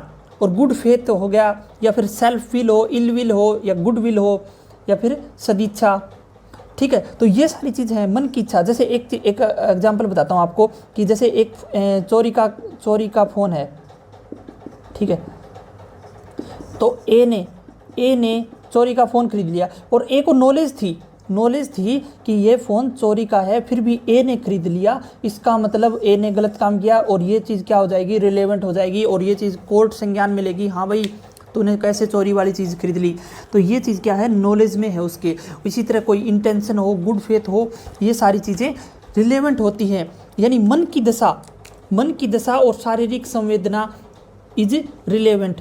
ठीक है, वो फैक्ट जो मन की दशा को बताते हैं, नॉलेज को बताते हैं, गुड फेथ को बताते हैं, वो क्या होंगे, रिलेवेंट होंगे। अब देखो एक चीज़, ट्रिक, 14 की साल नहीं है भाई, आजकल तो अपराधी के हाव भाव देख के ही पता लगा लेते हैं कोर्ट। अब कोर्ट अपराधी के हाव भाव देख के ही पता लग जाता है कि भाई इसने अपराध किया है। तो 14 की साल नहीं है। अब ये बात बोलते हैं ना डायलॉग, 14 की साल है कि, तो 14 की साल है कि कोर्ट पता लगा लेगा तुम्हारे हाव भाव देख के। तो हाव भाव से क्या याद रखेंगे, स्टेट ऑफ माइंड, यानी मन या शरीर की दशा। हाव भाव मन या शरीर की दशा को बताएगा। 14 की साल नहीं है और कोर्ट पता लगा लेगा, यानी मन की दशा को बताने वाले जो फैक्ट हैं वो फैक्ट क्या हो जाएंगे, रिलेवेंट हो जाएंगे। धारा नंबर 14 ये कहती है। ब्रीफली बात करते हैं इसकी, ठीक है। अब नेक्स्ट आ जाता है धारा नंबर 17, ठीक है। 17 में क्या आएगा, एविडेंस नहीं, एडमिशन। अब देखो एक चीज़ और बता देता हूँ मैं।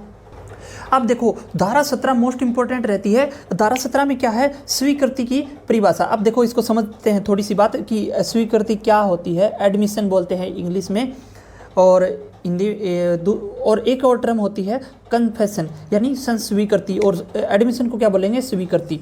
ठीक है, तो स्वीकृति और संस्वीकृति में डिफरेंस समझते हैं, क्योंकि स्वीकृति 17 में है और कन्फेशन है 24 में। ठीक है, ये आपको ट्रिक से बताऊंगा मैं। ठीक है, अब देखो बात, अब स्वीकृति किस में होती है, सुसंगत फैक्ट, जो फैक्ट रिलेवेंट फैक्ट है और उनको आपने स्वीकार कर लिया, हाँ भाई था। ठीक है, जैसे ये कहता है कि अपराध हुआ, जहाँ पर अपराध हुआ और उस अपराध होने वाली जगह पर क्या तू मौजूद था, हम बोल देंगे कि हाँ मैं मौजूद था, लेकिन अपराध तो नहीं किया। यानी कुछ फैक्ट को हमने स्वीकार किया है, हमने अपराध को स्वीकार नहीं किया, तो वो क्या हो जाएगा, एडमिशन। एडमिशन में फैक्ट को स्वीकार करना। और उसी के साथ हम क्या पढ़ेंगे, कन्फेशन। कन्फेशन का मतलब ये है कि हाँ मैं ये अपराधी हूँ। ठीक है, तो इसमें कन्फेशन में सज़ा मिलेगी कि नहीं मिलेगी, मिलेगी। और एडमिशन में क्या होगी, सज़ा नहीं मिलेगी, क्योंकि ये अपराध वाली जगह पर मौजूद था, यानी उसने किसी एक फैक्ट को स्वीकार किया है। ठीक है, किसी एक फैक्ट को, रिलेवेंट फैक्ट को एडमिशन किया है।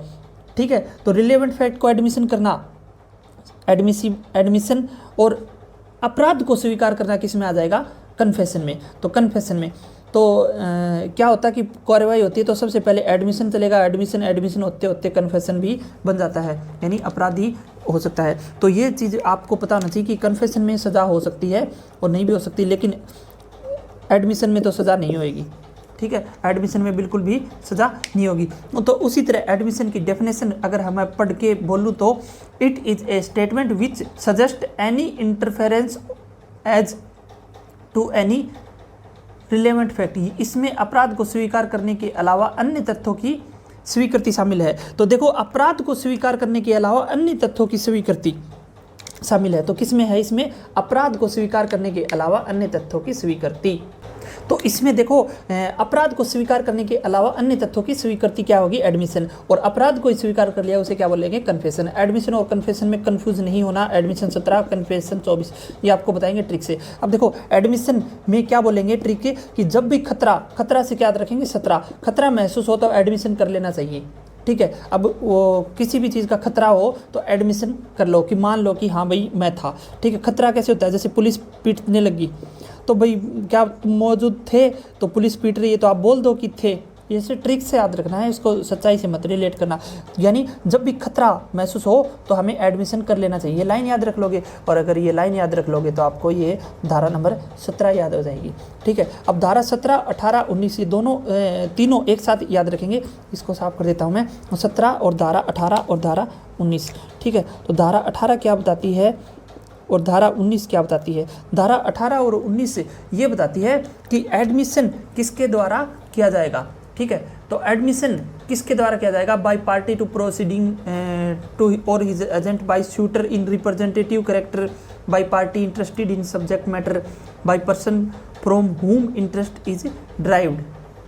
तो देखो, धारा 17 में क्या होगा, स्वीकृति की परिभाषा। धारा 18, 19, 20 तीनों क्या बताती है, किन व्यक्तियों के द्वारा एडमिशन किया जा सकता है। जैसे कोई कंपनी है, उस कंपनी अपने एक रिप्रेजेंटेटिव को भेजेगी और रिप्रेजेंटेटिव जो मानेगा, जो एडमिट करेगा, वही कंपनी एडमिट करेगी उसकी बिहाफ पे। जैसे धारा 18 में बता रखा है। धारा 19 में बता रखा है कि उन व्यक्तियों द्वारा स्वीकृतियाँ जिनकी स्थिति वाद के पक्षकारों के विरुद्ध साबित की जानी हो, या फिर वाद के, धारा 20 क्या बताता है कि वाद के पक्षकार द्वारा अभियुक्त के रूप में निर्दिष्ट व्यक्तियों द्वारा स्वीकृतियाँ किस में आएगी, धारा 20 में, ठीक है। तो एक मैं आपको देखो, इसमें मेरा उद्देश्य ये नहीं कि 18 को डिटेल में पढ़ाना, 19 को डिटेल में पढ़ाना, 20 को मैं मोटा मोटा ये बता रहा हूँ और ट्रिक से भी बता रहा हूँ। धारा 17 में क्या आएगा, जब भी खतरा महसूस हो एडमिशन कर लेना चाहिए।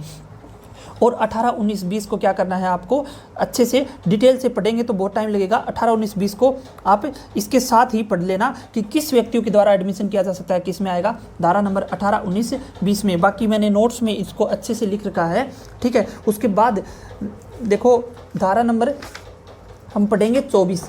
24 क्यों पढ़ेंगे, चौबेजी वाली धारा, तो क्योंकि 24 से हम चौबेजी ट्रिक बनाते हैं। धारा नंबर 24, धारा 24 क्या बताती है। धारा 24 एक बार मैं लिख देता हूँ, बाद में आपको ट्रिक से बता दूंगा।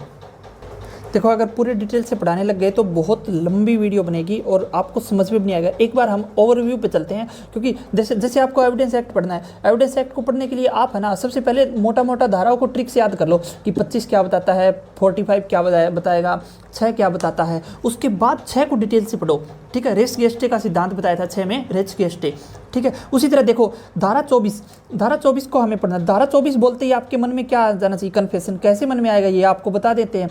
चौबेजी याद रखना है इसको, चौबेजी। अब देखो, चौबेजी कभी बेईमानी नहीं करते, ये मैंने लाइन बोली थी आईपीसी पढ़ाई तब।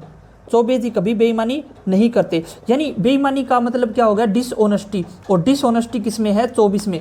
तो आईपीसी की धारा 24, आईपीसी की धारा 24 क्या बताती है, बेईमानी। क्योंकि चौबेजी कभी बेईमानी नहीं करते, ऐसी ट्रिक बनाई थी हमने, बहुत अच्छी ट्रिक थी। अब देखो, चौबेजी को बात फिर से आते हैं। चौबेजी बेईमान है नहीं, लेकिन उनको धमकी मिल गई, ठीक है। तो चौबेजी को क्या मिला, धमकी। चौबेजी को धमकी दी गई, इसलिए उन्होंने कन्फेशन कर लिया। तो कन्फेशन कर लिया किस में आएगा, धमकी के कारण। अब देखो, धारा 24 क्या बताती है, अब समझने की कोशिश करो। Confession cause by inducement, threat और promise when relevant in criminal proceeding, irrelevant आएगा। तो देखो, जो अगर आपने किसी को धमकी दी, जैसे पुलिस होती है, पुलिस धमकी दे देती, पुलिस पीट के अपराध को इंड्यूसमेंट यानी उत्प्रेरणा या फिर प्रोमिस उससे वादा को करवा के कि बोलो कि भाई ये कहते हैं ना कि अपराध स्वीकार कर लो वरना आपको माँ की कसम लगेगी। ठीक है, प्रोमिस ये सब चीज़ें नहीं चलती।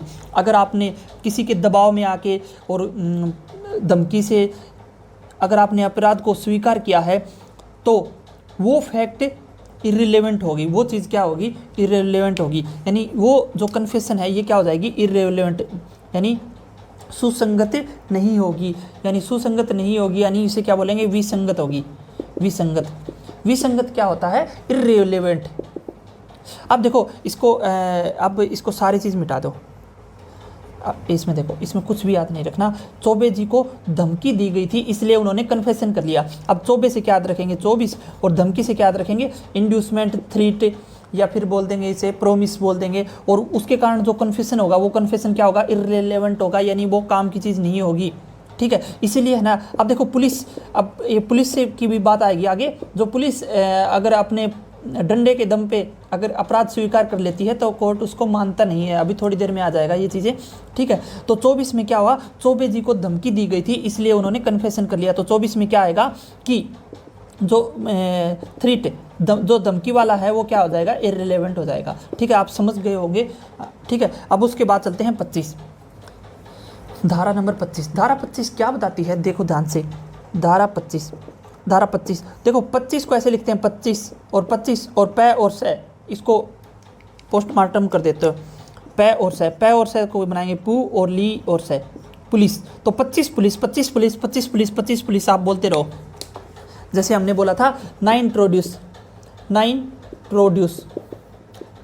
बोला था, तो नाइन से नो, और नो में क्या था, इंट्रोड्यूस, वो फैक्ट जो किसी रिलेवेंट फैक्ट को इंट्रोड्यूस करते हैं, तो वो धारा नंबर 9 आएगा। इसी तरह 25 पुलिस, धारा 25 में पुलिस।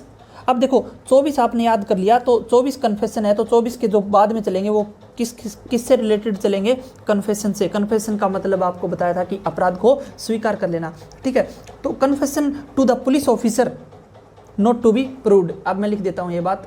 अब देखो ये कहता है confession to the police officer not to be proved. जो पुलिस ऑफिसर होता है उसके सामने आपने अपराध कबूल कर लिया तो आप अपराधी नहीं हो, वो कोर्ट में मान्य भी नहीं होगा। तो 25 यही तो बताती है। 25 पुलिस, यानी पुलिस के सामने कोई भी आपने, इसलिए कहते हैं कि भाई अगर पुलिस अगर आपको डंडा मारने लग जाए, पुलिस ने आपको डंडा मारना शुरू कर दिया, ऐसे पुलिस को बदनामी करते रहते हैं हम लोग, डंडा मारती है।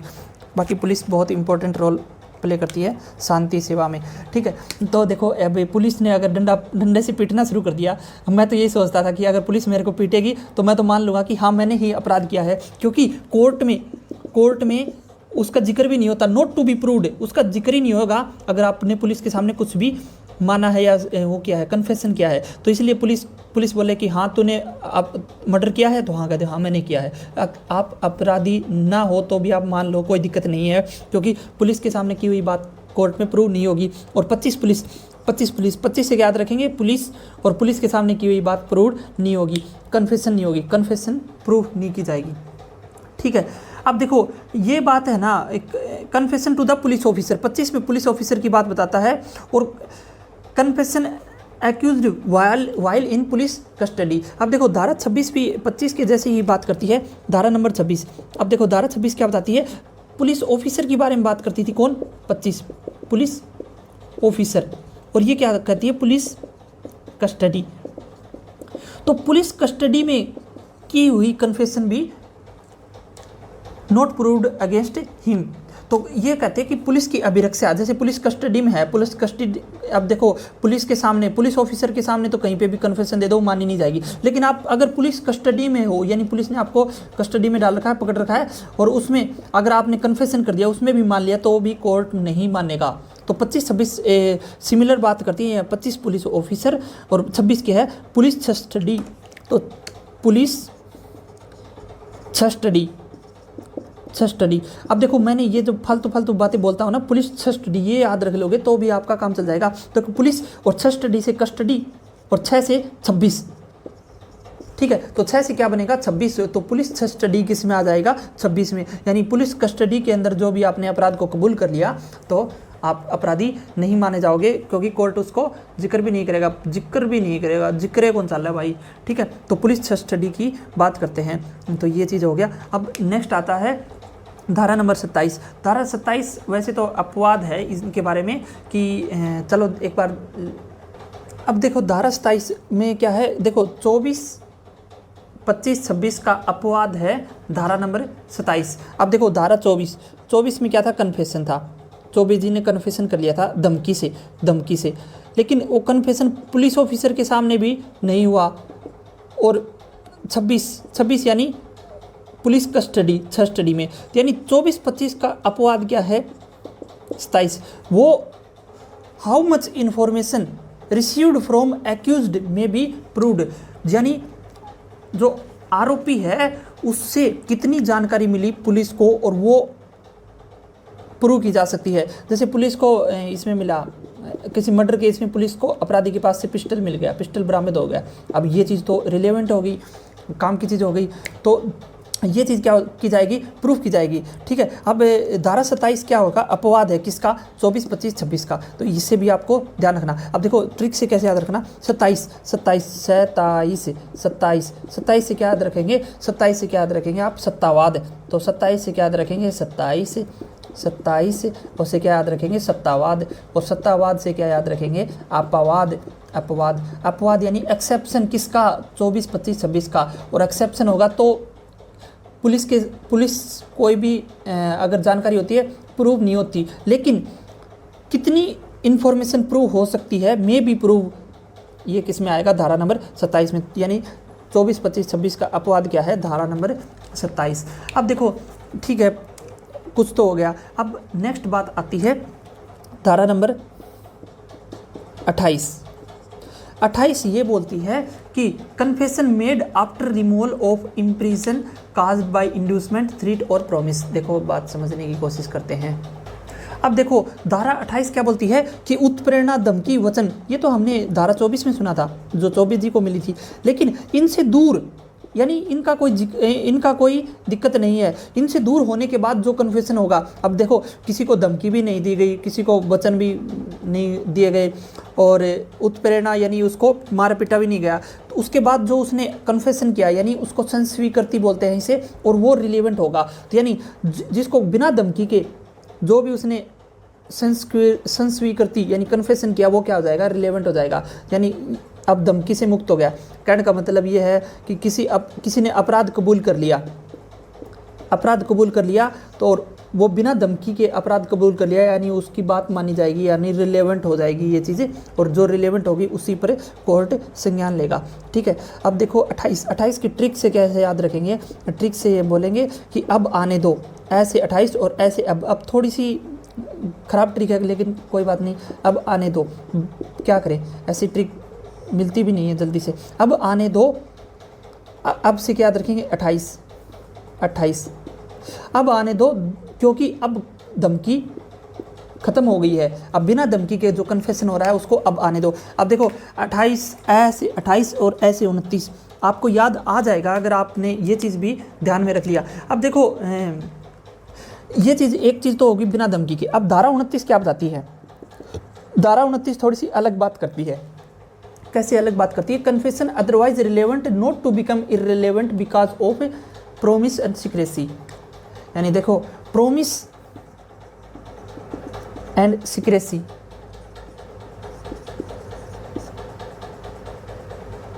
वाली बात। अब देखो किसी से, अब ये पुलिस करते हैं, किसी से सच उगलवाना, इसमें ये बात होती है कि सच उगलवाना, ये कहते हैं ना कि जैसे ए और बी आपस में बातें कर रहे थे, और ए बोला कि बी को कि मैं नहीं बताऊंगा, चलो मेरे को बता दे तूने अपराध किया है कि नहीं किया, मैं किसी को भी नहीं बताऊंगा। यानी उसको वादा कर लिया और उसको गुप्त रखने का वादा कर लिया, सीक्रेसी। पुलिस भी कभी कभार ये कह देती है कि मैं तुम्हें किसी को नहीं बताऊंगा, आप सच मुझे बता दो। और क्या पता वो रिकॉर्डिंग करके उस सबको सुना दे कि भाई देखो इसने मेरे को प्रोमिस के तहत बताया था कि मैंने ये अपराध किया है। यानी किसी से सच उगलवा लेते हैं उसको वादे कह के, ये धमकी से नहीं है। अब ये बात है, आपको पता ही होगा कि ऐसे सुना है मैंने भी, आपने भी सुना होगा कि दारू पीने वाला आदमी सच बोलता है। तो किसी पुलिस क्या किया किसी अपराधी है तो उसको क्या किया, दारू पिला के दारू पार्टी कर ली, दारू पार्टी। अब दारू पीते ही आदमी क्या करने लग गया, सच बोलने लग गया। ठीक है, ऐसी ये बात मतलब जनरली मानी जाती है, इसका सच्चाई की कोई बात नहीं कि सच बुलवाने के लिए दारू ही पिलानी ज़रूरी होती है। मान लो एक एग्जांपल है, तो वहाँ से पार्टी करते करते उसने सारा सच बता दिया, तो वो जो सच है वो क्या हो जाएगा, किसी भी प्रोमिस से, ऐसे दारू तो नहीं आना चाहिए इसमें, किसी भी प्रोमिस या वादा करके जो सच उगलवा लिया वो किस में आ जाएगा, धारा 29 में। और वो सच क्या होगा, रिलेवेंट होगा, यानी उस पर अमल किया जाएगा कोर्ट के द्वारा। तो ये क्या है कि रिलेवेंसी, जो कन्फेशन होगा, कन्फेशन यानी अपराध कबूल करवा लिया, वो कन्फेशन यानी उन तय। अब देखो ये बात ध्यान रखना, ट्रिक बोल रहा हूँ मैं ये बात कि उन तय कसम खुआ के सच उगलवा लिया। अब देखो, उन तय कसम खुआ के सच उगलवा लिया, ये किस में आ जाएगा, धारा नंबर 29 में। अब ये बात क्या बोलता है कि उन तय कसम खुआ के सच उगलवा लिया, उन तय से याद रखना 29, उन तय क्या याद रखेंगे 29, और कसम यानी प्रोमिस या सिक्रेसी का खुआ के सच उगलवा लिया, यानी प्रोमिस और सिक्रेसी से जो हमने कन्फेशन किया वो क्या होगा, 29 में रिलेवेंट होगा, तो विसंगत नहीं होगा ये क्या, धारा नंबर 29 का कन्फेशन। ठीक है, तो ये चीज़ थी इसमें। अब नंबर आ जाता है धारा नंबर 32 का। तो देखो धारा 32 क्या बताती है, case in which relevant fact by person who is dead और कैन नॉट बी फाउंड। देखो कोई आदमी मर गया और वो पता नहीं लगा सकता। एक चीज़ ये बात होती है, कोई भी आदमी जिसका लापता होता है, लापता वो कितने वर्ष तक लापता होना चाहिए ताकि पुलिस उसको लापता घोषित कर दे।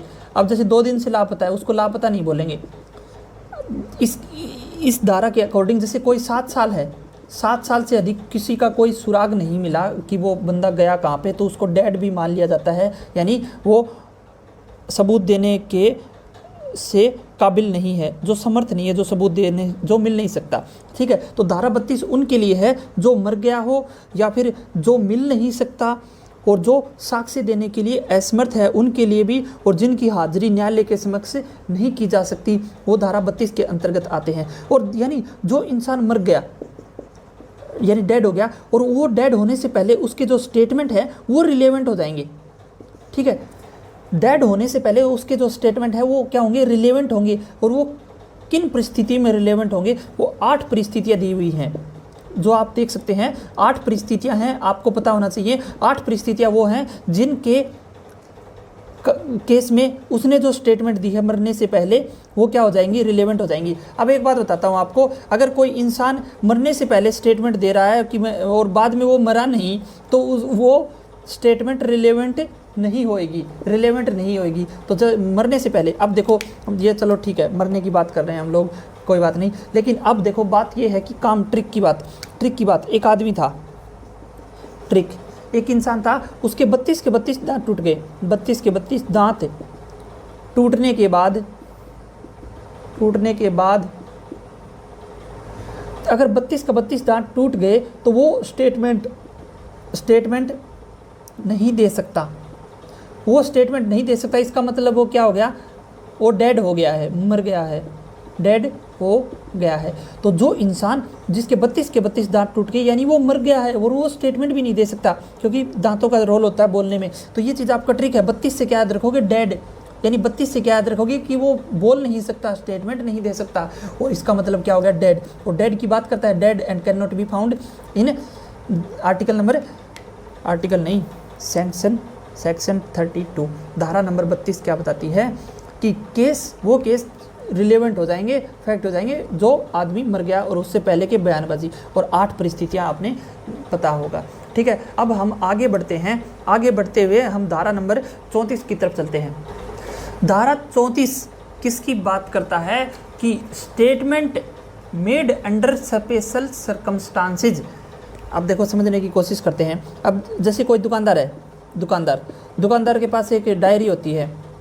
ठीक है, डायरी जिसे बुक बोलेंगे, उस बुक में जैसे वो हिसाब किताब की बुक होती है, उसमें जो एंट्री होती है वो रिलेवेंट होती है भाई दुकानदार की जो एंट्री। लेकिन उससे पहले आप 35 को समझो। 35 में देखो प्रताप अंकल है, वो प्रताप अंकल, प्रताप से याद रखना 35, 35 से क्या याद रखोगे प्रताप, तो ठीक है। और प्रताप अंकल की एंट्री माननी पड़ेगी।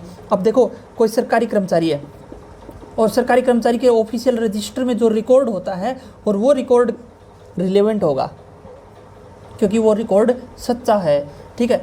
तो प्रताप अंकल की एंट्री माननी पड़ेगी क्योंकि वो सरकारी कर्मचारी है। तो relevancy of entry in public record made in performance of his duty, यानी किसी ड्यूटी के परफॉर्म में जो एंट्री है वो क्या होगी, रिलेवेंट होगी। यानी प्रताप अंकल की एंट्री माननी पड़ेगी क्योंकि वो सरकारी कर्मचारी है। तो देखो ये होता है कि भाई प्रताप अंकल, प्रताप से क्या याद रखोगे 35, और सरकारी कर्मचारी गवर्नमेंट ऑफिसर होते हैं और उनकी जो एंट्री होती है वो माननी पड़ती है। तो 35 में किस में बात करता है, गवर्नमेंट एम्प्लॉय की एंट्री की बात करता है, ठीक है। कर्तव्य पालन में यानी सरकारी कर्मचारी के रिकॉर्ड में की गई एंट्री रिलेवेंट होती है क्योंकि वो सरकारी कर्मचारी है। तो 35 से याद रखिए 35 सरकारी कर्मचारी, एंट्री रिलेवेंट।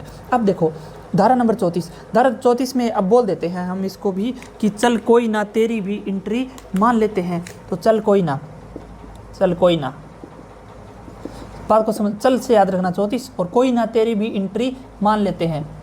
अब देखो इसकी एंट्री कौन सी थी, ये था दुकानदार। 34 में प्रताप अंकल तो हैं किसमें, सरकारी कर्मचारी 35 में, और 34 में क्या है, जो नॉर्मल दुकानदार है तो उसने जो नॉर्मल लेखा जोखा रखा है उसकी एंट्री को भी एज एन रिलेवेंट यूज किया जा सकता है। रिलेवेंसी है यानी वो भी काम की चीज़ है, ठीक है। तो entry in book of account when relevant, ठीक है। ये हो गया धारा नंबर 34। अब देखो धारा 34 से पहले हमने क्या पढ़ा था, धारा 24, चौबे जी को धमकी दी गई थी इसलिए उसने क्या कर लिया था, कन्फेशन कर लिया था। और 14 में क्या पढ़ा था कि 14 की साल नहीं है, पुलिस आपके हाव भाव देख के आपको पहचान लेती है। तो हाव भाव से क्या याद रखा था हमने, उसकी मन की दशा या शरीर की दशा, ठीक है, state of mind, state of body. और 4 में हमने क्या पढ़ा था, 1 2 3 4 कोर्ट तेरी जजकार, कोर्ट उसको सेल प्रिज्यूम, मे प्रिज्यूम और कंक्लूसिव प्रूफ भी मान सकता है। तो देखो आपको याद हो रही है ना 34, 24, 14 और 4, ऐसे आपको ट्रिक से याद हो जाएगा सब कुछ।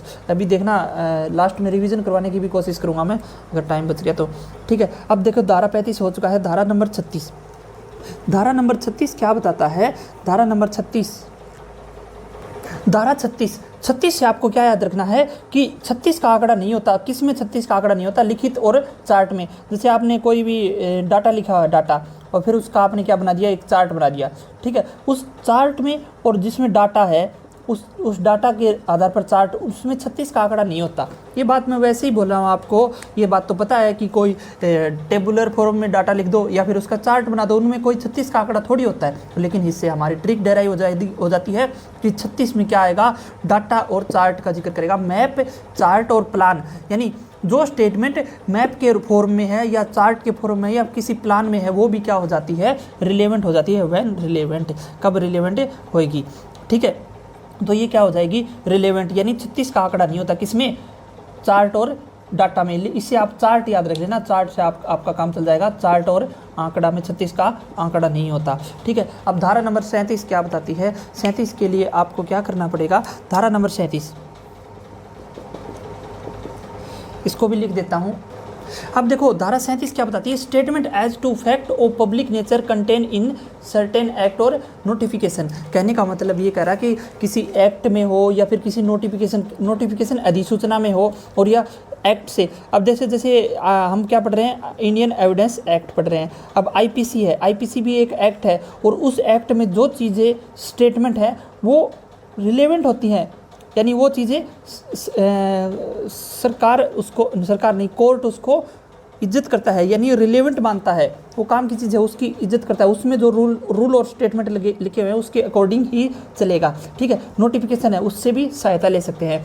तो ये चीज़ बोल रहा है कि इसमें कि एक्ट और नोटिफिकेशन में जो स्टेटमेंट होती हैं वो होती हैं रिलेवेंट होती हैं, काम की चीज़ होती है, ठीक है। ऐसे नहीं कि आप एविडेंस एक्ट पढ़ रहे हो बस वही चलेगा, औरों की भी इज्जत करता है ये। अब देखो बात ये है कि एक्ट और नोटिफिकेशन से सहायता ले सकते हैं, ये बात है कि दूसरे एक्ट की भी सहायता लेनी पड़ सकती है। सहायता से क्या याद रखेंगे, 37, और 37 में किसका वर्णन है, एक्ट और नोटिफिकेशन का वर्णन है। और वो जो वो एक्ट, वो स्टेटमेंट जो फैक्ट ऑफ पब्लिक नेचर, जो यानी जो जनता की भलाई के लिए जो स्टेटमेंट होती हैं और नोटिफिकेशन होता है उसको, उसके अंदर जो स्टेटमेंट होती है वो 37 के अंतर्गत किस में होंगी, रिलेवेंट होंगी। तो एक्ट और नोटिफिकेशन वर्ड याद रखना धारा नंबर 37 के लिए, ठीक है। धारा नंबर 37 सहायता। अब देखो 37 से क्या याद रखोगे, सहायता, और एक्ट और नोटिफिकेशन किस में आ जाएगा, 37 में। अब आगे बढ़ते हैं, आगे बढ़ते हुए हम कहाँ चलते हैं, धारा नंबर 38।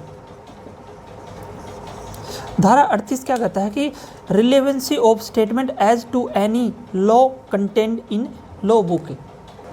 अब देखो धारा 38 क्या बताता है, धारा 38 बताता है रिलेवेंसी ऑफ स्टेटमेंट, जो वो स्टेटमेंट रिलेवेंट हो जाएंगी कंटेन इन लॉ बुक, किसी भी देश, किसी भी कंट्री, किसी भी देश की जो कानून की किताब है उसमें जो स्टेटमेंट होती है वो भी रिलेवेंट होती हैं। तो ठीक है, 38 में क्या याद रखना, अड़ना नहीं है, अड़ना नहीं है, किस कहाँ नहीं अड़ना है, दूसरे देश के लॉ बुक, कानून की किताब की स्टेटमेंट से हम उसकी भी मानेंगे, स्टेटमेंट से अड़ना नहीं है, ठीक है। अड़ना से याद रखना 38 में क्या आ जाएगा कि दूसरे देश की लॉ बुक की स्टेटमेंट से अड़ना नहीं है। तो धारा नंबर 38 ये बताती है कि ये भी क्या होगी, रिलेवेंस होगी। एनी लॉ बुक, कोई भी लॉ बुक हो, चाहे दूसरे राज्य की भी हो, चाहे दूसरे देश की भी लॉ बुक हो, तो ये धारा 34 से लेकर 38 तक होगी। देखो ये बहुत ही इजी है। धारा 34 में क्या था कि चल तेरी भी एंट्री मान लेते हैं दुकानदार की। 35 में प्रताप अंकल एक सरकारी कर्मचारी है तो उसकी एंट्री माननी पड़ेगी, एंट्री उसकी रिलेवेंट होएगी। 36 में क्या होगा, 36 का आंकड़ा नहीं होता, किस में नहीं होता, जब आप डाटा टेबल में लिखते हो चाहे वैसे लिखो चार्ट में, तो चार्ट किस में आ जाएगा, 36 में, ठीक है। 37 में क्या होगा, सहायता, दूसरे एक्ट और नोटिफिकेशन होते हैं उनसे भी सहायता ले सकते हैं, यानी वो भी रिलेवेंट होगी। और 38 में क्या है, दूसरे देश की जो लॉ बुक है वहाँ के जो स्टेटमेंट है उनसे हमें अड़ना नहीं है, 38 आ जाएगा। अब आपको याद रखना है धारा नंबर 40। धारा 40 में आपको क्या याद रखना है कि हनुमान चालीसा में लिखा हुआ है कि एक अपराध की एक ही सज़ा होती है, यानी अगर आपको एक बार सज़ा मिल चुकी है तो उसकी सुनवाई दोबारा नहीं होती। जिस अपराध पर, जिस मान ले कोई अपराध किया और उस पर अपराध पर आपको सज़ा हो चुकी है तो उस अपराध को दोबारा चर्चा भी नहीं किया जाएगा। ये धारा 40 बताती है कि प्रीवियस जजमेंट, जो पिछला जो जजमेंट था वो रिलेवेंट होता है। क्यों रिलेवेंट होता है, टू बार रोक लगाने के लिए, किस पर, सेकंड या नया ट्रायल पर। तो सेकंड जो नया ट्रायल लगाता है, जैसे अपराध है उस पर प्रीवियस जजमेंट है वही चलेगा और उस पर नया ट्रायल पर रोक लगा देगा, वो किस में, धारा नंबर 40। अब देखो हनुमान चालीसा क्या याद रखेंगे, 40, और में लिखा हुआ है कि एक अपराध की एक ही सज़ा होगी, तभी तो वो सेकंड शूट पर रोक लगा देगा, ठीक है। तो एक अपराध की एक सज़ा, हनुमान चालीसा, ठीक है। और धारा 41 भी यही तो बताता है। धारा 40 और 41 सिमिलर टाइप की चीज़ है, क्योंकि ये दोनों क्या है, कंक्लूसिव प्रूफ है। अब देखो कंक्लूसिव आपको बताया था, कंक्लूसिव प्रूफ वो होता है जिसमें कोर्ट को मानना पड़ता है कि हाँ भाई कोर्ट लोहे की लकीर है, ये कोर्ट तो मानेगा ही मानेगा इस बात को। जैसे पिछली बार उसको जो सज़ा हुई थी और उस अपराध की दोबारा सुनवाई नहीं हो सकती, तो कोर्ट नहीं कर सकता उसकी सुनाई, क्योंकि उसको एक बार प्रीवियस जजमेंट से हो चुका है, ठीक है। उसी तरह रिलेवेंसी ऑफ सर्टेन जजमेंट, कुछ सर्टेन जजमेंट ऐसे होते हैं। और देखो कि धारा 40 और 41 दोनों है ना, जैसे कोई अभियुक्त है जिसके ऊपर धारा 40 और धारा उसके प्रीवियस जजमेंट है, वो सिर्फ उसी के लिए लागू होते हैं। प्रीवियस जजमेंट सिर्फ उसी के लिए लागू होते हैं जो अभियुक्त होता है, धारा 40 और 41। और उसके बाद आती है धारा 42, धारा 42 में क्या होता है, जनरलाइज्ड है। ये धारा 41 में वर्णित से अलग निर्णय और आदेश जो धारा 41 में नहीं है उसके अलावा। अब देखो इसकी ट्रिक कैसे याद रखोगे, 40 तो आपको याद रखोगे, हनुमान चालीसा में लिखा हुआ है एक अपराध की एक सज़ा, और 40 के साथ 41 को भी याद रख लोगे कि प्रोबेट और मैट्रिमोनी और एडमिटेबिलिटी, और यह है इंसॉल्वेंसी जुरिस्डिक्शन, ठीक है। अब देखो धारा 42, धारा 42 में आपको कैसे याद रखना है, देखो धारा 42 में ये बोल देना कि भारत छोड़ो आंदोलन, जैसे 8 अगस्त 1942 को हमने क्या पढ़ा था, भारत छोड़ो आंदोलन देखा था, ठीक है। और उसमें याद रखना 41 छोड़ो आंदोलन। अब देखो 41 को छोड़ना है, एक्सेप्ट 41, जो धारा 41 में है ये जो चीज़ें, इनसे अलग जो भी होगा डिक्री होगा या फिर ऑर्डर होगा, वो क्या आ जाएंगे, उसमें सुसंगति हो जाएंगे। और अब देखो कैसी बात होती है, लिखता हूँ मैं। तो धारा 42 क्या कहती है, 41 के अलावा जो भी वर्डिक्ट या ऑर्डर और आदेश या फरमान जारी होते हैं, जो सबके लिए होते हैं, वो फरमान भी क्या हो जाएंगे, रिलेवेंट हो जाएंगे। तो धारा 42 में किसका वर्णन है कि 41 में जो है उनको, उनसे अलावा किस में आ जाएगा, धारा 42 में क्या आ जाएगा ये। तो धारा 41 में वर्णित निर्णयों, आदेशों या डिक्रियों की सुसंगति से अलग हो और उसका प्रभाव क्या आएगा, धारा 42 में। अब देखो धारा 42 हो चुका है, 41 छोड़ो, 41 को छोड़ के अब उसके बाद आ जाता है धारा 43।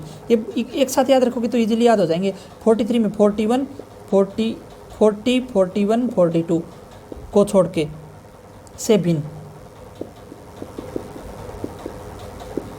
निर्णय, जो डिसीजन 40 में भी नहीं है, 41 में भी नहीं है, 42 में भी नहीं है, तो इसमें 43 में क्या आ जाएगा, ये कि भिन्न निर्णय और कब रिलेवेंट हो जाएंगे, वो इसमें आ जाएगा धारा नंबर 43 में। अब देखो धारा 44 वो उस जजमेंट के बारे में बात करती है जो फ्रॉड के कारण कंक्लूजन या फिर जो फ्रॉड या कंक्लूजन यानी आपसी साठ-गांठ से हुआ है। तो फ्रॉड वाले जो जजमेंट होते हैं उनको भी प्रूव करने की कह सकती है। तो धारा 45 क्या है, 4/4, तो इसे बोलेंगे 4/फ्रॉड, ठीक है। तो 4/4 मत बोलना, आज के बाद आप बोलोगे 4/फ्रॉड। तो 4/फ्रॉड के जो डिसीजन होते हैं उनको भी प्रूफ करने के लिए कोर्ट बोल सकता है। तो धारा 44 बोलती है 4/फ्रॉड। तो 40 से लेकर 44 तक आपको समझ में आ गए होंगे। तो धारा 44 क्या बोलती है कि फ्रॉड और कंक्लूजन इन ऑब्टेनिंग जजमेंट और इनकम्पिटेंसी ऑफ कोर्ट में भी प्रूव्ड। 4/फ्रॉड जो आपसी साठ-गांठ से होते हैं जजमेंट, उनको भी प्रूव करने के लिए बोल सकती है। तो ये एक्सेप्शन हो जाते हैं 41, 42 और 40 का, ठीक है। तो ये चीज़ है। अब देखो, अब ये धारा 45 और लास्ट बच जाता है, उसको और पढ़ लेते हैं आज के लिए, और नेक्स्ट कुछ पढ़ेंगे, ठीक है। तो धारा 45 में एक चीज़ याद रखना, 45 से याद रखना, पागल लोगों को छोड़ के, इसकी मैं लिख देता हूँ डेफिनेशन, ओपिनियन ऑफ एक्सपर्ट है। अब इसकी ट्रिक बता देता हूँ मैं आपको कि पागल लोगों को छोड़ के जो स्किल्ड डॉक्टर और इंजीनियर की राय ली जा सकती है। अब देखो इसमें क्या लिखा हुआ है कि ओपिनियन ऑफ एक्सपर्ट्स। अब देखो, अब कोई पागल लोगों को छोड़ के, पागल से याद रखना 45, और स्किल्ड डॉक्टर और इंजीनियर की राय लेना। अब देखो स्किल्ड आना चाहिए। जैसे एक केस इसमें था, ऐसा था जिसमें एक सुनार था, सुनार जिसका बहुत बड़ा व्यापार है, लेकिन वो डॉक्टर और इंजीनियर नहीं है, लेकिन वो स्किल्ड है कि वो बता सकता है कौन सी चीज़, कौन सा मेटल सोना है या नहीं। तो उसकी भी राय एक बार ली गई थी। तो इसी तरह जैसे डॉक्टर है, डॉक्टर से तो पोस्टमार्टम वगैरह सब रिपोर्ट डॉक्टर की तो राय लेते हैं। तो ओपिनियन ऑफ एक्सपर्ट किस में आ जाएगा, 45 में, विशेषज्ञों की राय, विशेषज्ञों की राय। अब विशेषज्ञों की राय 45 से क्या याद रखो कि पागल लोगों को छोड़ के जो स्किल्ड होते हैं या फिर विशेषज्ञ होते हैं उनकी राय ली जाती है। तो 45 क्या आएगा, पागल लोगों को छोड़ के विशेषज्ञों की राय लेना किस में आ जाएगा, धारा नंबर 45 में। धारा नंबर 45 क्या बोलेगा, पागल लोगों को छोड़ के। तो ये लाइन आपको याद रख लेना, पागल लोगों को छोड़ के स्किल्ड डॉक्टर और इंजीनियर की राय ली जा सकती है। चलिए एक बार क्विक रिविजन कर लेते हैं, उसमें आपको पता चल जाएगा कि हमने क्या क्या पढ़ लिया और कितना हमको याद हुआ है। अब देखो धारा 1 में क्या पढ़ा था हमने, शॉर्ट टाइटल एक्सटेंट के बारे में बात करे थे, एविडेंस एक्ट। धारा 2 को निश्चित कर दिया गया। धारा 3 में क्या था, इंटरप्रिटेशन क्लोज यानी डेफिनेशन क्लोज थी, बहुत सारी डेफिनेशन थी जिनको हमने अच्छे से पढ़ लिया था। धारा 4 में क्या था, 1 2 3 4 कोर्ट तेरी जज जयकार। कोर्ट की मर्जी होती है कि वो प्रिज्यूम सेल्फ प्रिज्यूम कर ले या फिर निश्चायक सबूत यानी कंक्लूसिव प्रूफ भी मान सकता है। 5 में हमने 5 ज़्यादा इंपॉर्टेंट नहीं है। 5 में ये बताया था कि जो विवादक तथ्य हैं उनको ही पेश किया जाएगा, उनका ही सबूत दिया जाएगा यानी साक्ष्य दिया जा सकता है। और 6 में क्या याद करा था, रेच गेस्टे का सिद्धांत किसमें, 6 में। और रेच गेस्टे, और 6 में क्या होता है, रेच गेस्टे रेस से एस और टे का टी यानी सेम ट्रांजिशन में होने वाले एक ही समव्यवहार के भाग होने वाले तथ्यों की सुसंगति। 7 में किसी को अगर ओकेजन मिले तो किसी का साथ देना चाहिए, न कि उसका फायदा उठाना चाहिए। तो ओकेजन का वर्णन किस में था, ओकेजन काज इफेक्ट किस में था, 7 में।